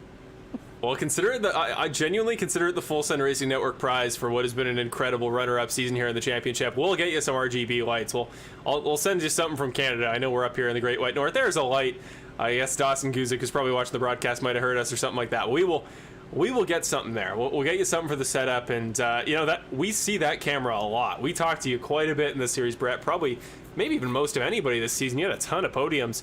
We got to get that setup looking nice and presentable, looking flashy. But to round off tonight, there you go. There's a smile from Brett. Good to see you, my man. It's been a fun year. We always like to see you having fun, man. But the big question, season 11. We're gonna be back. We got things essentially finalized. We're gonna say mid-February is when we're coming back for next year. Gonna take a bit of an off season. Gonna do a non-broadcasted series, then come back. Season 11, man. Nick did the sandwich, put somebody else in between his two titles. Are you thinking of doing the same thing? How's that 04 car feeling for the Gen 6 Cup car rendition of season 11? Yeah, we're gonna try and kind of match Nick there. When he wins one, I gotta win one. So that's what I kind of want to happen. I'm not really sure how the balance of the Gen 6 cars that were proposed to run are, but I'll be happy to see what we can do. Awesome. Well, I mean, Brett, it feels like a shame to have this be in any way kind of a down note, but genuinely tonight you did everything you could. You did everything in your power, and that's really all you can do. And again, this season just has been everything that anybody could have hoped for from you. It exceeded expectations as always, but just it feels like he come up a little bit short, just the same way Nick did last year. But genuinely, tonight's race was incredible. 4 wins on the season. You got nothing to be disappointed in, my man. I just want to see that all. I want to see that anything you got resenting the not going back to back, channel that into season 11, because that's the one. That's the one we're watching out for, and that 04 car. We're gonna talk to you plenty. So this isn't a goodbye. This is a we'll see you very soon. Marshall, I'll see you on the podium next season. I'll see you plenty of times. Always love talking to Brett. Have a great one. Congratulations. Season finale, man. That's a good one to win. Absolutely. Congrats, Brett. Yep. Oh my goodness. They're even harassing the race winners with the absolutely. Tonight has been an absolutely stellar performance. That one was genuine. There you go, ladies and gentlemen. So for context a little bit, as we get ready for your second interview with runner-up Cody Welch, if you guys have been here a while, you'll know this, but I used to have a bit of a problem where borderline every sentence, I incorporated the word absolutely somehow. I was very definitive back in the day, and I like to think I've kind of shaken that off, but it's been a long time favorite of the series and my co-broadcasters, so it's a fun one to bring back, and oh man, it's been a while. Really glad I've gotten past that stage, and I go to school for broadcasting now. So. Yes, I'm glad it's come full circle. Well, there we go. We're now ready for your second interview of the night here. Mr. Cody Welch, runner-up performance here. That's something we're used to seeing, but genuinely can't undersell what he did tonight whatsoever. Let's bring him in the booth. Hey, Cody Welch. It is Marshall and Evan and Chris up at the broadcast booth. Get a copy. Yeah, I gotcha. Oh, Cody, man, it was such a good race to watch. As always, there towards the end, laps 20 to 10 to go. You gave us so much excitement, so much joy there as that gap started to go down towards the end. Just opened back up again. I think Brett either found something at the end, or was there what fell short there for you in those last couple laps? Well, yeah, that last run, I definitely figured something out and was able to catch back up to Brett. And then just all of a sudden my tires fell off. Connor was up there with us battling, for whatever reason, and trying to get him getting around me kind of woke me up a little bit, and by then my tires were just gone. And I was just holding on, probably with 7-8 laps to go. Knew I kind of blew it there, just used up whatever I had, and that was about it. But still, overall, good effort, I think. I came into this track not really feeling confident. I didn't really have speed in practice. I was just like, well, I'll just try to ride around and see what these guys are doing different. And to be able to run up there with Nick and Brett, two of the best, feels pretty good. I was just curious. I was going back and doing a little bit of digging this past week, doing some research into if you were in the playoffs this year and all your results counted towards a championship finish, where you would have been. I had you ballparked out to about second. So tonight, if you had been here the entire year, minus the couple races you missed in the playoffs, this would have been a race for position, which I think says all you need to know about that pace you've had. I know you've been a part-timer, which for the guys watching the championship fight, you might go under the radar a little bit, but so going back into season 11 next year, you're going to hopefully be back to full time. Don't mean to jinx it. Provided you're back in that playoff hunt, is there anything about your approach you've had these last couple weeks just running part time, knowing you're just running for wins, that when you go back to running for a championship, you're going to switch up and might give you a good shot? Yes and no. I mean, my approach is more the same, though. Not being in the championship hunt, I probably haven't been putting in the time to practice on the off days throughout the week and stuff. Just kind of been showing up on Wednesdays and, finding the pace and running it. But which, in turn makes me feel really good about the pace that I have, especially these last 3-4 races. I've been right there, almost had that win last week, and then my internet just decides to screw up, which never happens. It's never happened to me in this league ever. And of course, 5 laps to go or whatever on that last restart, it decides to happen while I was leading. But next season, definitely plan on running a full season. For sure, want to be back in the playoff hunt with these guys because I know I have the pace. So, yeah, just going to put in some more work on the off season, make sure I'm ready to go because I know these guys up here will be doing the same. Yeah, absolutely, no doubt about that. And, thinking about Nick as your champion tonight, winning his second, Brett, your champion from last year, you were in some elite company here tonight, and to be keeping up with them there and to have the pace on Nick at the end, to have the pace on Brett most of that run, I think there is all the workings, all the foundation of what could be a straight up runaway title win from you potentially in season 11 if you get that full time, if you get that time to practice. It's guys like you, guys like Brandon, you hear, maybe I don't get enough time to practice through the week, and then they come out and finish top 3, top 5 every week. It's like, man, if you can put 2 nights aside, like us kids who don't have things to do, well, us kids, I'm in university now. Some of the younger guys in the series who have all week to practice, I can't even fathom where that 85 car would be right now. But you're capping it off, my man. You end another fun season here. Just where are you at this point in the Bandit League? I like to talk to guys about not just, what's their goal as far as championships and success, but are you having fun? Just where are you at this point in the series? And maybe how has things changed since I joined the series in season number 8 when you were still pretty new to the league? Oh, well, shoot. I definitely enjoy it. I wouldn't spend the time to sit down. First off, I have 3 kids living here and a girlfriend and a wife and a job and all that stuff. So, being able to do this every week for the 3 hours that we do it on every Wednesday is, sometimes a blessing in itself. So there's that. But I don't think I've ever ran a league that I've had more fun in. A matter of fact, I know I've never ran a league I've had more fun in. All the guys they're awesome. They're fun to race with. They're good, wholehearted guys, and everyone puts in a lot of effort. You guys in the booth, Chris and Evan, all the stuff you guys do behind the scenes, Bill, everyone, it's you guys really do a hell of a job to make this as fun as possible and enjoyable for everybody to watch. But yeah, I hope it lasts forever. I hope we keep doing this for years and years to come, and put on a show. So that's about it. Well, you always do. I've said it for a long time. You make our job easier than any driver out there because you've always been such a fun guy to watch. You did it again tonight with that late race charge, and we got some friends up here in the booth tonight. Chris, you got any questions for the runner-up in tonight's race?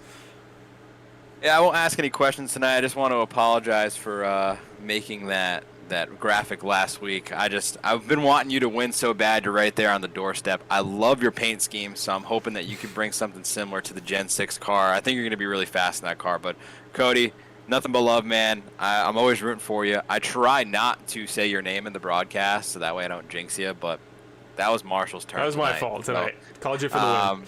Nonetheless, Cody, I hope you're coming back next season, and I hope you're going to be as competitive as ever. And hopefully I can get back in the car and race against you again, because you are a blast to race against. Oh, hell yeah, man. I appreciate it. Definitely be back next season. For sure, that's no doubt. And I'll probably do a little bit of the same, red, white, and blue patriotic paint scheme for next year. That's kind of my thing. I love my country, so I like to represent. We absolutely got to get a winter graphic for that car next season. I'm putting it on you. You absolutely got to get a couple of those. All right, man. For you, I will. All right. And we'll throw it to Evan now, because he back in the day, back in those that dominant, I think 3 wins and 4 races stretch you had in season number 8, Cody. That was Evan broadcasting back in the day. So Evan, you got any final thoughts for a guy you've been watching race for quite a long time? I'm basically just going to second what Chris says. I love the paint scheme and can't wait to see you in victory lane next season. Thanks, man. Appreciate you. Welcome back. It's been a while. It's good. It's great to talk on here again. Feels good. Yeah. Hopefully the start of things to come. But yes, no doubt, I think that 85 car. I know, Chris, you did that off-season that paint tournament. Who won that? Was that Cody's scheme? I believe it was Cody's scheme, if I remember correctly. There yes. you go. So voted on as by the fans of our Instagram, definitively the best paint scheme in racing, and perhaps one of the fastest in season 11. Cody, it has been an absolute pleasure, my man. I'm just realizing now I didn't even give Brett shout-outs. We get to the finale, and I'm doing everything wrong. We'll give it to you here, Brett, and if you're still in the chat, throw them down there for us. But Cody, you got any friends and family you want to shout out? Any sponsors? Now's your time. Yeah, everybody that tunes in every Wednesday to watch this race, my friends and family always root me on. Everybody on the league side, Bill and Chris, Evan, Marshall, all you guys, thanks for putting this on. I want to say congrats to Brett for the race win, and congrats to Nick for the championship. Perfect. Cody, as always, my man, appreciate it. Great talking to you. That beard is beautiful. I hope to one day grow something out to that extent. Wow. Goodness, we gotta get that on the car somehow. I can't wait for that maybe special edition Movember scheme for whatever off-season thing we run. But oh, there you go. That's an idea there. I'll start growing the facial hair out. That one. Oh yeah, for sure. Oh man, that quality 19-year-old facial hair always goes well. Doesn't creep the girls out at all. With that, we will bring it to an end. It's been a pleasure, Cody, as always. I hope you had fun this season, my man. And next year, man, we got high hopes for you. Real high hopes for season 11, and I know you'll meet them, if not surpass them. Thanks, man. Appreciate it. We'll see you next year. See you next year. That will cap off our second to last interview of the season. With that, folks, get ready. It's time. I almost think we need to have some sort of a song.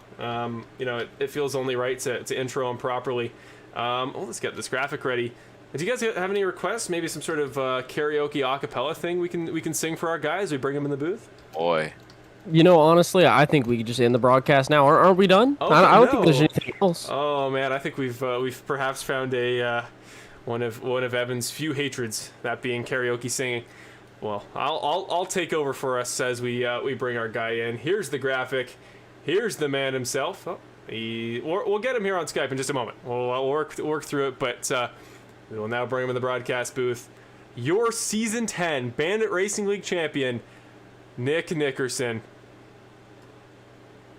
It is Chris, Evan, and Marshall up in the broadcast booth, for he is a jolly good fellow. Nick Nickerson is your champion in Season 10 of the Bandit Racing League. Nick, just what's going through your head? The second ever two-time Bandit Racing League champion. You join your partner, Kevin Foster, there at GFR Racing.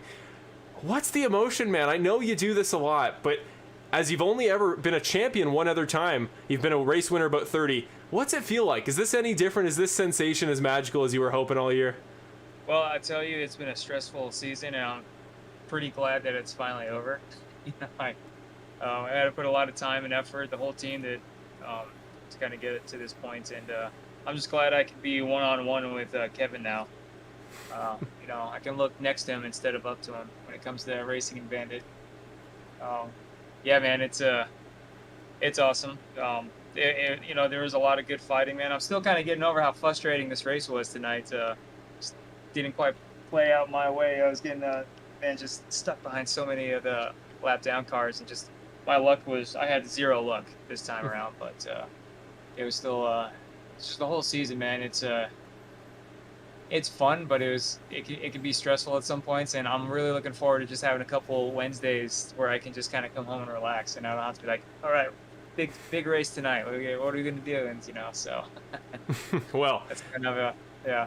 I will say, gonna give a Marshall top tip here. Perhaps if you don't want to pass so many lap cars, don't lap all but 5 cars in the field between you and Cody and Brett. Like, you guys were just on another planet tonight. I know it was the home track. You got to go in tonight. You knew that the stakes for the championship were virtually non-existent. You could do whatever you wanted tonight, but it sounds like you really were fighting there. And the fact that Brett and Cody were able to find something on you there, does that get you pretty excited for the future? I know one's a former champion, one very well could be if things had gone a little bit different. So are you excited for the future, knowing how much of a fight they put up despite your very powerful, very, very top of the line season?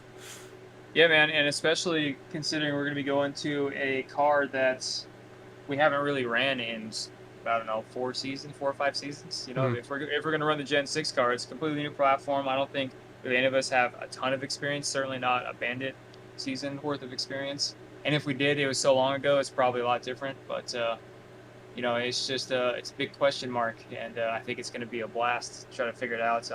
I think those cars are going to be a little more of an equalizer because of how much they depend on drafting and momentum and whatnot. So we're going to see, man. I mean, February's quite a few months away, but it's I think it's going to be a blast. Yeah, mid-February is the timeline we're hoping for that return. So could go for 3 championships in 4 seasons. Could become the first ever 3-time. But Nick, first of all, as far as the actual championship presentation goes, that ring is now yours. That Bandit Championship ring Bill announced a couple weeks ago. We'll show it on screen here now. I assume we're putting your name on it. Or I don't know if it's the just the season 10 champion there. But are you I think we were talking about you're not a jewelry guy. You said you don't wear much of that. What points in life can you wear this around? And do you have friends and family that are going to be darn impressed by perhaps the greatest achievement in history? Well, right. Yeah, so that's kind of one of those things about sim racing, right? It's hard to explain to friends and family who don't understand sim racing, like how much it takes to, be a part of this kind of stuff. But I mean, it's going to mean a lot to me. It's going to go up on to my shelf with my other trophy that I got a couple seasons back, and maybe I'll get like a mannequin hands or something. I like that. To display it. I like that. Yeah.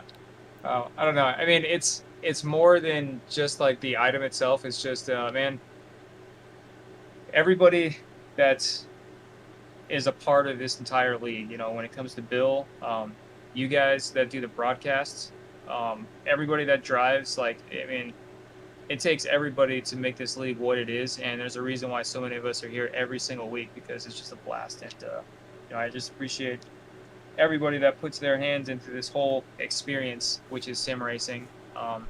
There's, I guess, can't really say much more than that. It's just I'm just thankful for everybody that's a part of this, and we can sit here and pretend race car driver every Wednesday, So it's. I am honestly really jealous. I like coming out here, seeing you getting a proper physical trophy and then a proper physical ring for your achievements. You put in the hard work and you get paid for it by being the star of undoubtedly the best broadcast on YouTube. But I'm kind of jealous. Sometimes I wish I could be out there, mostly in your position. I wish I could win 10 plus races of a very competitive series every year, but we don't all have the talent. But I'll throw it to our guys. We got Chris up here in the booth. We got Evan as well. Chris, I'll throw it to you first. You got any final words for our new champ? I made the last Nick Nickerson graphic of the season. It actually came out really good. I can't wait to post that one. That's actually his paint scheme is probably one of the best, and he makes it himself. But, oh yeah, Nick, congratulations, man. I'm done making your graphics for the season. So it feels good for me. I'm sure you probably like, oh, that's just another one. That's another one. But yeah, no, congratulations, man. Very well deserving. You're a very well deserving champ and so knowledgeable. I can't speak highly enough about you. I poke fun at you throughout the broadcast, but I think you know that. So appreciate everything you do for this league. You give a lot of credit to everybody else, but you do a lot. You make the competitiveness of this league really good, and you're always willing to share your knowledge with everybody. So definitely appreciate that, and you're absolutely one of the highest end competitors I've ever raced against on this sim. So absolutely appreciate you. You're absolutely the most deserving champion, and I hope you enjoy it. Thanks, man. Good words. Well, we'll throw to Evan as well. The last time you won a championship in this league, he was the one doing the broadcast. Evan, you got any final words? What's up, man? I mean, I haven't been on the broadcast in a long time, but I still feel like I've interviewed you more times than I can count, and more times than I would like to, honestly. No, I'm just kidding. Genuinely, I really don't have a question or anything, but it's great to see you get the championship, and I've seen you win so many races, so it's great to see you now in well, I was about to say victory lane, but victory lane for the championship. And I just want to say that your racecraft and the way that you race genuinely amazes me. I don't know how you do it. I wish I could do it myself. And similar to what Chris said, just thank you for all you do to the league, and it just makes the racing a whole lot better. I appreciate it, but yeah, I mean, as Chris said there, man, everybody here in this that participates in this league is has a small hand in what we do here. But Chris, man, I don't know if he gets enough appreciation for all he does as far as I guess the marketing of this league. He's always posting Instagram and Facebook. It sounds like you got a little bit of a sponsorship with a company coming up here for next season or this season. I don't know, but it's pretty amazing to see the final product of something like this. Again, we're all just here to have fun. Well, I guess Marshall's here as a kind of a resume, but but This stopped being a resume a year ago. I'm doing this for fun. awesome, yeah. Oh, I mean, just some of the best broadcasting ever, man. Like, I try to go through and see some other leagues and see what they're doing, and man, nothing stacks up. I mean, even like the official broadcasts for iRacing. I mean, nothing stacks up to your guys' broadcast. So I hope we can keep doing this for many years. I know eventually you're going to want to go and do real broadcasting, but I guess we'll just soak it up for as long as we can. I don't know if you're going to be saying the same thing after you rewatch tonight's broadcast, but I absolutely hope that you will. Oh, jeez. Absolutely. Oh, it's been Marshall catchphrase bingo tonight. If you're not in the loop. Awesome. Cool, man. Well, first of all, I'll take a moment here to something else to announce besides the ring. Nick Nickerson 2022 Championship merch now live on the Bandit Racing League GeezerAuthentics.com website. Link is as always in the description below. Go to GeezerAuthentics.com for the official Nick Nickerson t-shirt. You're almost looking here, Nick, like you didn't know you had a t-shirt, but you do. You very much do. You have a championship t-shirt. Comes in exactly 10 colors and a variety of sizes. Get your official Nick Nickerson t-shirt. I'm getting one. I'm going to get one, and I'm going to be wearing it when I next make an appearance on the road course in season number 11 in a car I know a little bit better than the Xfinity, and go out there and beat that 2 car. We'll be wearing it, and you will see it prominently featured. I'll make sure to get like a small, or if we have a kid size, I'm sure to get that. But no, for real, Nick, you got a t-shirt, man, and that's got to, for me, that's where it would sink in, that I am the champion of a league, is I have a t-shirt with my, not your face on it. We couldn't get the rights to that. It's very copyrighted. You guys have no idea. But the actual name is up there. So what's the feeling, Nick? And just you know the deal. Any friends and family shout outs, any sponsors. This is the last driver interview of the year. So just cap it off. You got practice this year. Man, I know. Guess that's be a legit one. See if I can get everybody. First off, everybody that's watching at home. It's 21 weeks now. Man, it's a long freaking season. I guess sponsors, man. Well, first let me start off with my teammates. They're freaking awesome. Chris, Kevin, Ricky. We just we sit here and we strategize. We try to keep it to a minimum where we strategize and we work together, and it's just so much fun to be able to at least get a pretty decent result out of the whole season. I don't know if we won the team. Oh, you did. That was weeks ago. Okay, cool. Awesome. Yeah.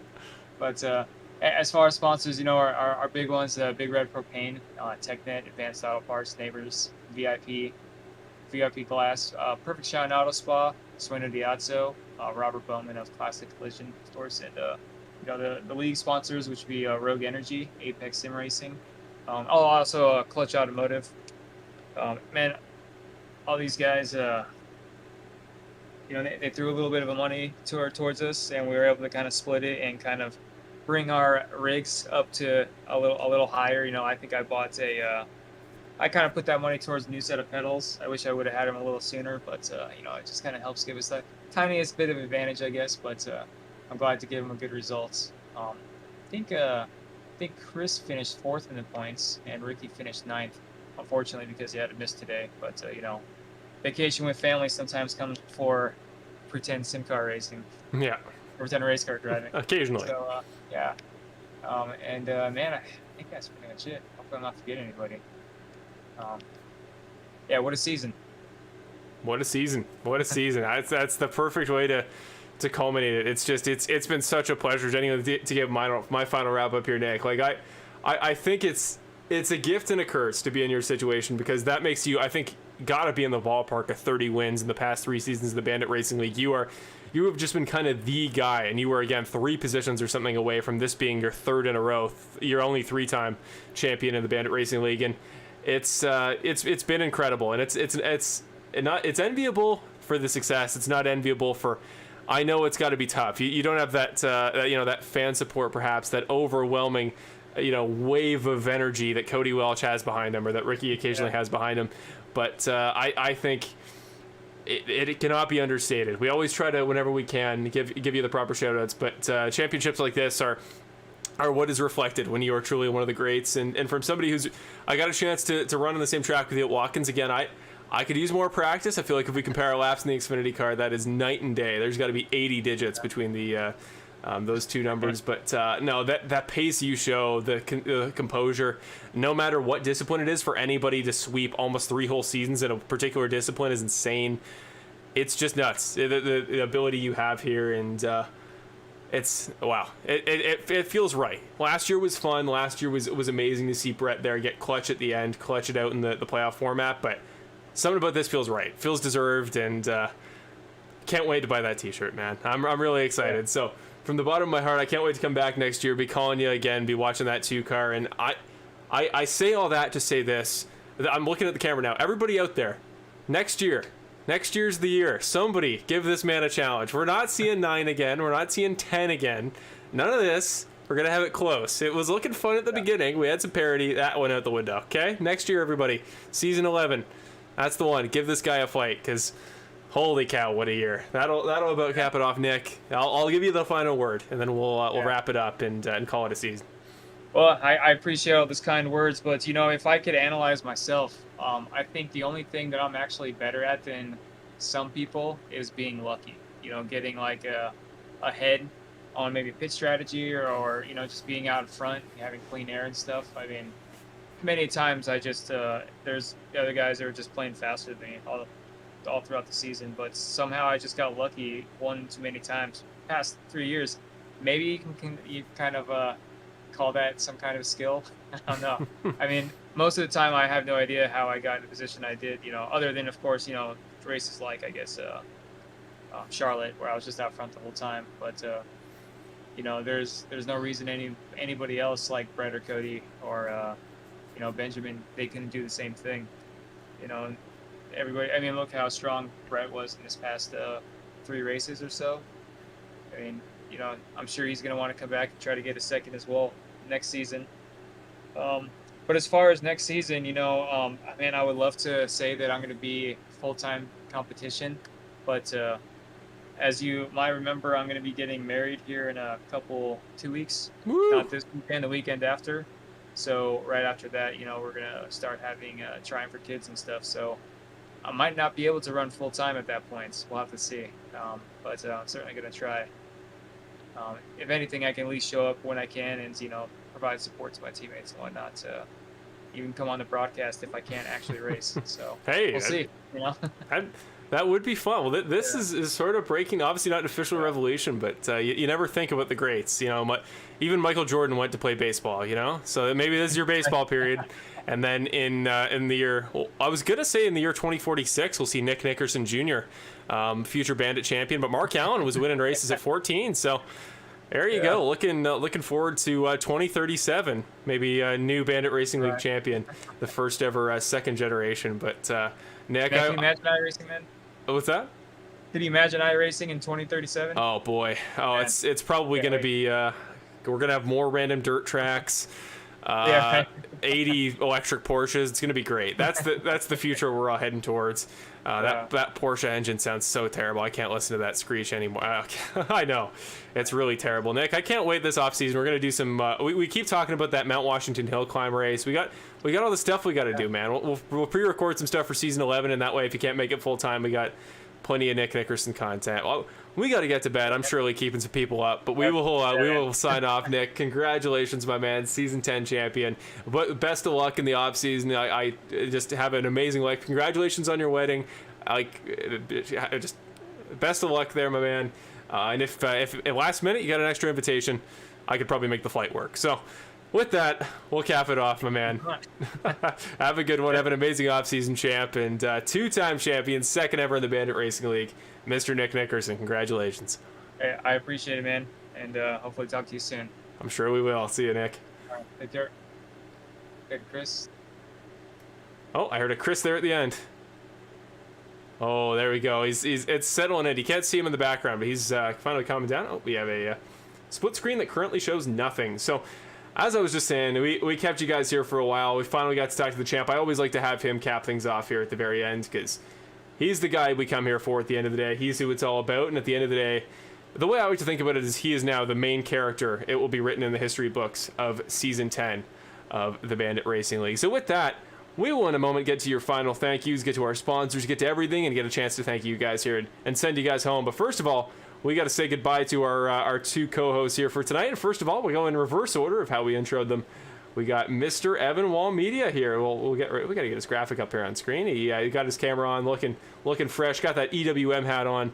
We got to get our guy here. There we go. Now we're set to go. We'll once again throw your final results up there on the ticker up top. But Evan, we cap it off tonight. Another season done of the Bandit Racing League. Great to have you back to end it here. And just talk a little bit. What do you got in the off season? What do you got between season 10 and 11? And what sort of role do you think we may see in season 11? Yeah, well, just for myself, I've got a lot going on. I'm glad we have a little bit of a break in the off season. Who knows what I'll be doing next season? To keep up with me during the off season, though, at Evan Wall Media, evanwallmedia.com. Got the camera right here. We're hopefully going to be putting this thing to use a lot. If you guys know what the Snowball Derby is, I'm going to be there filming the 91 Pro Late Model of Jim Wall. I've got the All-American 400 coming up in October, Snowball Derby. Those are going to be the next two races I'm at. So watch out for the Evan Wall Media Instagram, Evan Wall Media YouTube channel. I'll be posting videos after that.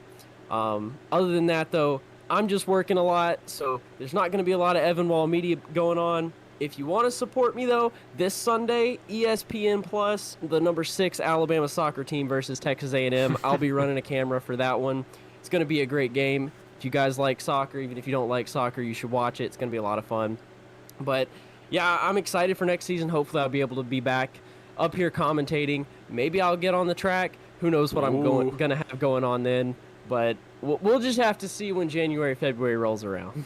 That 91 car. I almost think what we got to do is get a shared entry number for all us broadcast guys. And if any of us win, that car makes the playoffs. And we give it away to somebody as a playoff entry. I kind of like that concept. We'll give that. I like some that thought. idea. Sounds good. That's absolutely a great idea. That's actually sick. Okay, we'll think about that for next year. We'll try to pick your ringer track, and we'll put you in there, and then. I don't know. We'll have to put Roval's my track. Roval's where it's going to be. So we'll make sure Roval's on the season 11 schedule, and we'll give it a shot. But congratulations, Evan, for everything you're doing with Alabama, those great opportunities you're getting, and no doubt the soccer team is Alabama's best football team. No doubt, I would say without a doubt. So with that, it's definitely up there, top 2. With that, it's been an absolute pleasure all season, Evan. Thank you for coming back. Thank you for all the graphics you provide here and everything you do visually. This broadcast wouldn't exist without this man himself, and of course, he was the original broadcaster of the Bandit Racing League. Now to our final broadcaster. Again, he's helped us out all year. He does our social media. He's everything here on the Bandit Racing League. Chris Ferreira, just final thoughts, my man. What's the offseason look like for you? And you looking to get back on the track for season 11, or what sort of role are you looking at? Well, first of all, thank you for having me throughout the season. It's been really fun to kind of step into this role, step out of the car, and kind of see it from a different perspective. So it's been super fun. We've had a blast up here all season. This was a great way to send it off, I think. I think that we kind of connected throughout most of the season here, especially towards the end, and I think we had a really good thing going. So I'm hoping that we can continue to build upon that next season. Whether or not I get back in the car, I'm not sure yet. Really kind of depends on what my schedule is looking like, but I'm really enjoying this broadcasting thing and having a blast up here with you guys in the booth, and hopefully we can, like I said, continue to do that. But as far as the off season goes, just please go check out Bandit Racing League on Instagram and on Facebook. There's going to be a lot of announcements coming through there as far as sponsorship, as Nick kind of alluded to. We're going to have little fun things like paint scheme battles and all these other things, and we'll be previewing what we're doing throughout the off season. We tend to do endurance racing and stuff like that, make a couple entries with a couple of our drivers. So please check us out there. We really appreciate that. That kind of helps keep us going and gets us some notoriety. So that really helps us if you go give us a follow and start liking our stuff. So I appreciate that. Appreciate Evan. Appreciate you, Marshall.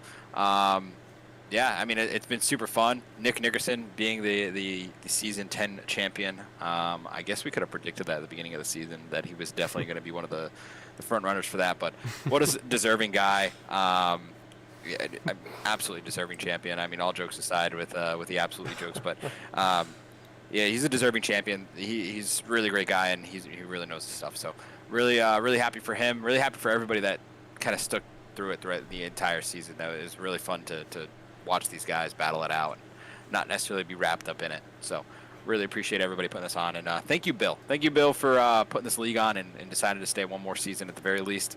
Hopefully it's for the foreseeable future. But thank you, Bill, for continuing to put this thing on and allowing us to have a platform to come out and race and hang out and enjoy ourselves on Wednesday nights. We couldn't do without him. So thank you, Bill, for that. And thank you for all the fans that tune in. I hope that you guys see my social media posts, and that's why you come in. Otherwise, come in and support your favorite driver. Let's continue to do that for a couple more seasons to go. Let us indeed. Thank you as always, Chris, for you and Evan. Evan was plugging you there on the Instagram there live. So you know our handle, Bandit Racing League on Instagram. Go check it out. Maybe one more time, Evan, you got it up there? One more time, just make sure we got it. Give me a second. Here good. There we go. There we go. Bandit Racing League. You can see it up there on the top. Our fresh League. post. He posted before this race to remind you guys it was happening. Not that you guys forgot for the season finale of the Bandit Racing League. With that being said, folks, before I get my final little spiel, because you guys, I'm sure, want to go to bed. It's been a long week, I'm sure. Some of you guys are starting school. I'm sure you guys got work. Work never takes a day off. I know that firsthand. So thank you to our series partners. First of all, iRacing, the sim that allows us to put this series on, as always. Then Geezer Authentics, our brand for everything merch related. They are the title sponsor of the Geezer Authentics Xfinity Series, which now comes to an end. GeezerAuthentics.com. If you want to get that sweet Nick Nickerson champion t-shirt or any of the other merch we've been plugging all season, that is where you go check it out. Apex Sim Racing is our sponsor for everything sim racing merchandise. They sell all sorts of great equipment to get yourself involved in racing and all sorts of other various added components you can add onto your sim rig to make you an even better sim racing driver than the one I know you inevitably already are if you're watching this series. Only quality racing drivers watch the Full Send Racing Network. Then it's Perfect Shine Auto Spa, another title sponsor of the series. Thank you to Kevin Foster, as always, and Perfect Shine Auto Spa. They are such a huge part of this series, as well as our team's championship-winning GFR Racing Squad. They are just huge for the series. We thank each and every one of them, and Kevin Foster himself for just being such a huge part of the series. We could not do it without him. And Perfect Shine Auto Spa, Track Hamster Gourmets, they joined on with us this year. I reached out to them the week before the season started, which feels like an eternity ago, which should say how long the season has been and how hard fought of a battle it's been. But Track Hamster Gourmets, they are amazing. The reason we have this awesome panning camera in the background, we've had all these great camera angles tonight, including our authentic NASCAR angles from the real NASCAR Cup Series season, is because of Track Hamster Gourmets. And they're starting to gain notoriety. You'll see them on more and more broadcasts, and that's awesome. Really glad that they're working out there. It's just a home family-run organization. They're really, really cool stuff. So if you want to go check them out, link is in the description, as always, to their website to go check out their services for personal use or broadcast use. Just remember to obtain a license and achieve proper permission before using on broadcast. Finally, EvanWallMedia.com. It seems fitting. Again, we'll throw back to the hat here. We got the guy on our left, EvanWallMedia.com with the hat. Go check him out. Go check all his stuff out. And always, if you want some graphic stuff done, I'm sure Evan could. We'll try to fit it in his timeline. We'll see what he's got going, but reach out. That's the way to do it. Go to EvanWallMedia.com. With that, folks, I want to give my final little spiel here. It has been such a pleasure. This second season I've done full-time broadcast in the series. Now I've been here for 3 years since the start of season 8. Used to do it alongside Evan. This year it was kind of a rotating carousel, but all really great guys alongside me in the broadcast booth. Got to thank everybody who ever subbed in here. Obviously Dawson Guzik, first and foremost. We've had Eddie Hagee here in the past. I don't think he joined in with us this season. Everybody, there was a lot of guys who subbed in here. Everybody did a really great job. It is a miracle we haven't come across somebody that maybe doesn't quite fit in here on the broadcast, because we have not had that point yet. Everybody knows what they're doing. Everybody's having fun. But I think definitely the guys you probably associate with the voices of this channel, we had them here tonight. So really glad we could end it like that. Obviously, got to thank Bill Harkins, everything he does for the series. I know we have some rough patches here even in the beginning of the season here. Administratively, we got them figured out. We're more confident than ever, and that's what I love to see is getting through the adversity. And I feel like we've been on the rise for about 15 weeks now, in what has been a really, really amazing season. So we thank him for everything he does, for bringing things together for season 11 again. And of course, we will be signed back on Full Send Racing Network. It'll still be me. New visuals, everything will change, but new season. For the Bandit Racing League Season 11, and obviously you guys at home. The biggest thing, each and every week you guys tune in here, you take time out of your Wednesday nights. I know life is busy, but you guys come and put hours aside, and especially those of you who stay to the very end. Those of you, the 9 of you still left here, that number has gone up. So I give a massive thank you to those of you who stick around until the end here. It means a ton to us, and we really do it for you guys. It's massive. We couldn't. This wouldn't be anything without the support we get each and every week, and we try to pay back with the occasional fan appreciation giveaway and stuff like that. But genuinely, it is everything to us that you guys are here. Also, shout out to my family. Shout out to my family here in lovely Ontario, Canada, for putting up with me doing this into the late hours of the day. I was supposed to be moved into an apartment at university by now, not waking people up, but thank you, Canadian housing market, that is not currently the case. So we got to keep these guys up for a little bit longer, and we thank them for putting up with me. But as always, just thank you to everybody in my support circle, those who have watched through my side. Thank you to Scott Norman, the longtime Carton buddy, who's in here every week in the chat. All the regulars here. We got Jennifer, we got Corey, we got the gang, we got everybody on there. We got Mama Goose, we got who else? I'm missing names. Mama Bivens, we got everybody here. Everybody who joins week after week. We see you guys, we really do, and it means the world to me to see people returning week after week. Finally, congratulations to not only Brett Guzik, tonight's race winner, Cody Welch, that win's coming. Just a massive talent in the series. I think season 11 might be the year, but Nick Nickerson, your champion, 2-time for the number 2 car. What do you say? The guy's incredibly talented. I hope to take away some of his skills, and hopefully maybe I'll pick his brain racing-wise this offseason, see if I can give that combined entry with Evan and I a little bit of speed behind it, a little bit of extra speed for season 11 whenever we get a chance to run it. So with that, ladies and gentlemen, I will stop holding up your guys' night.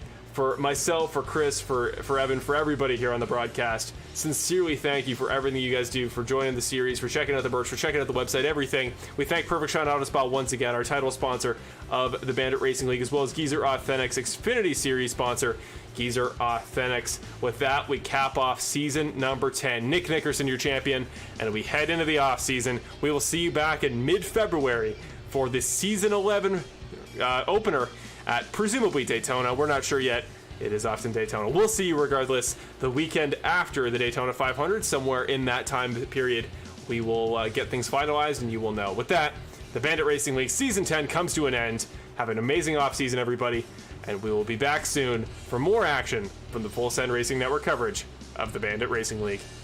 For the last time in 2022, everybody say it with me. Absolutely. There you go. Mics are off. Beautiful. That was a blast.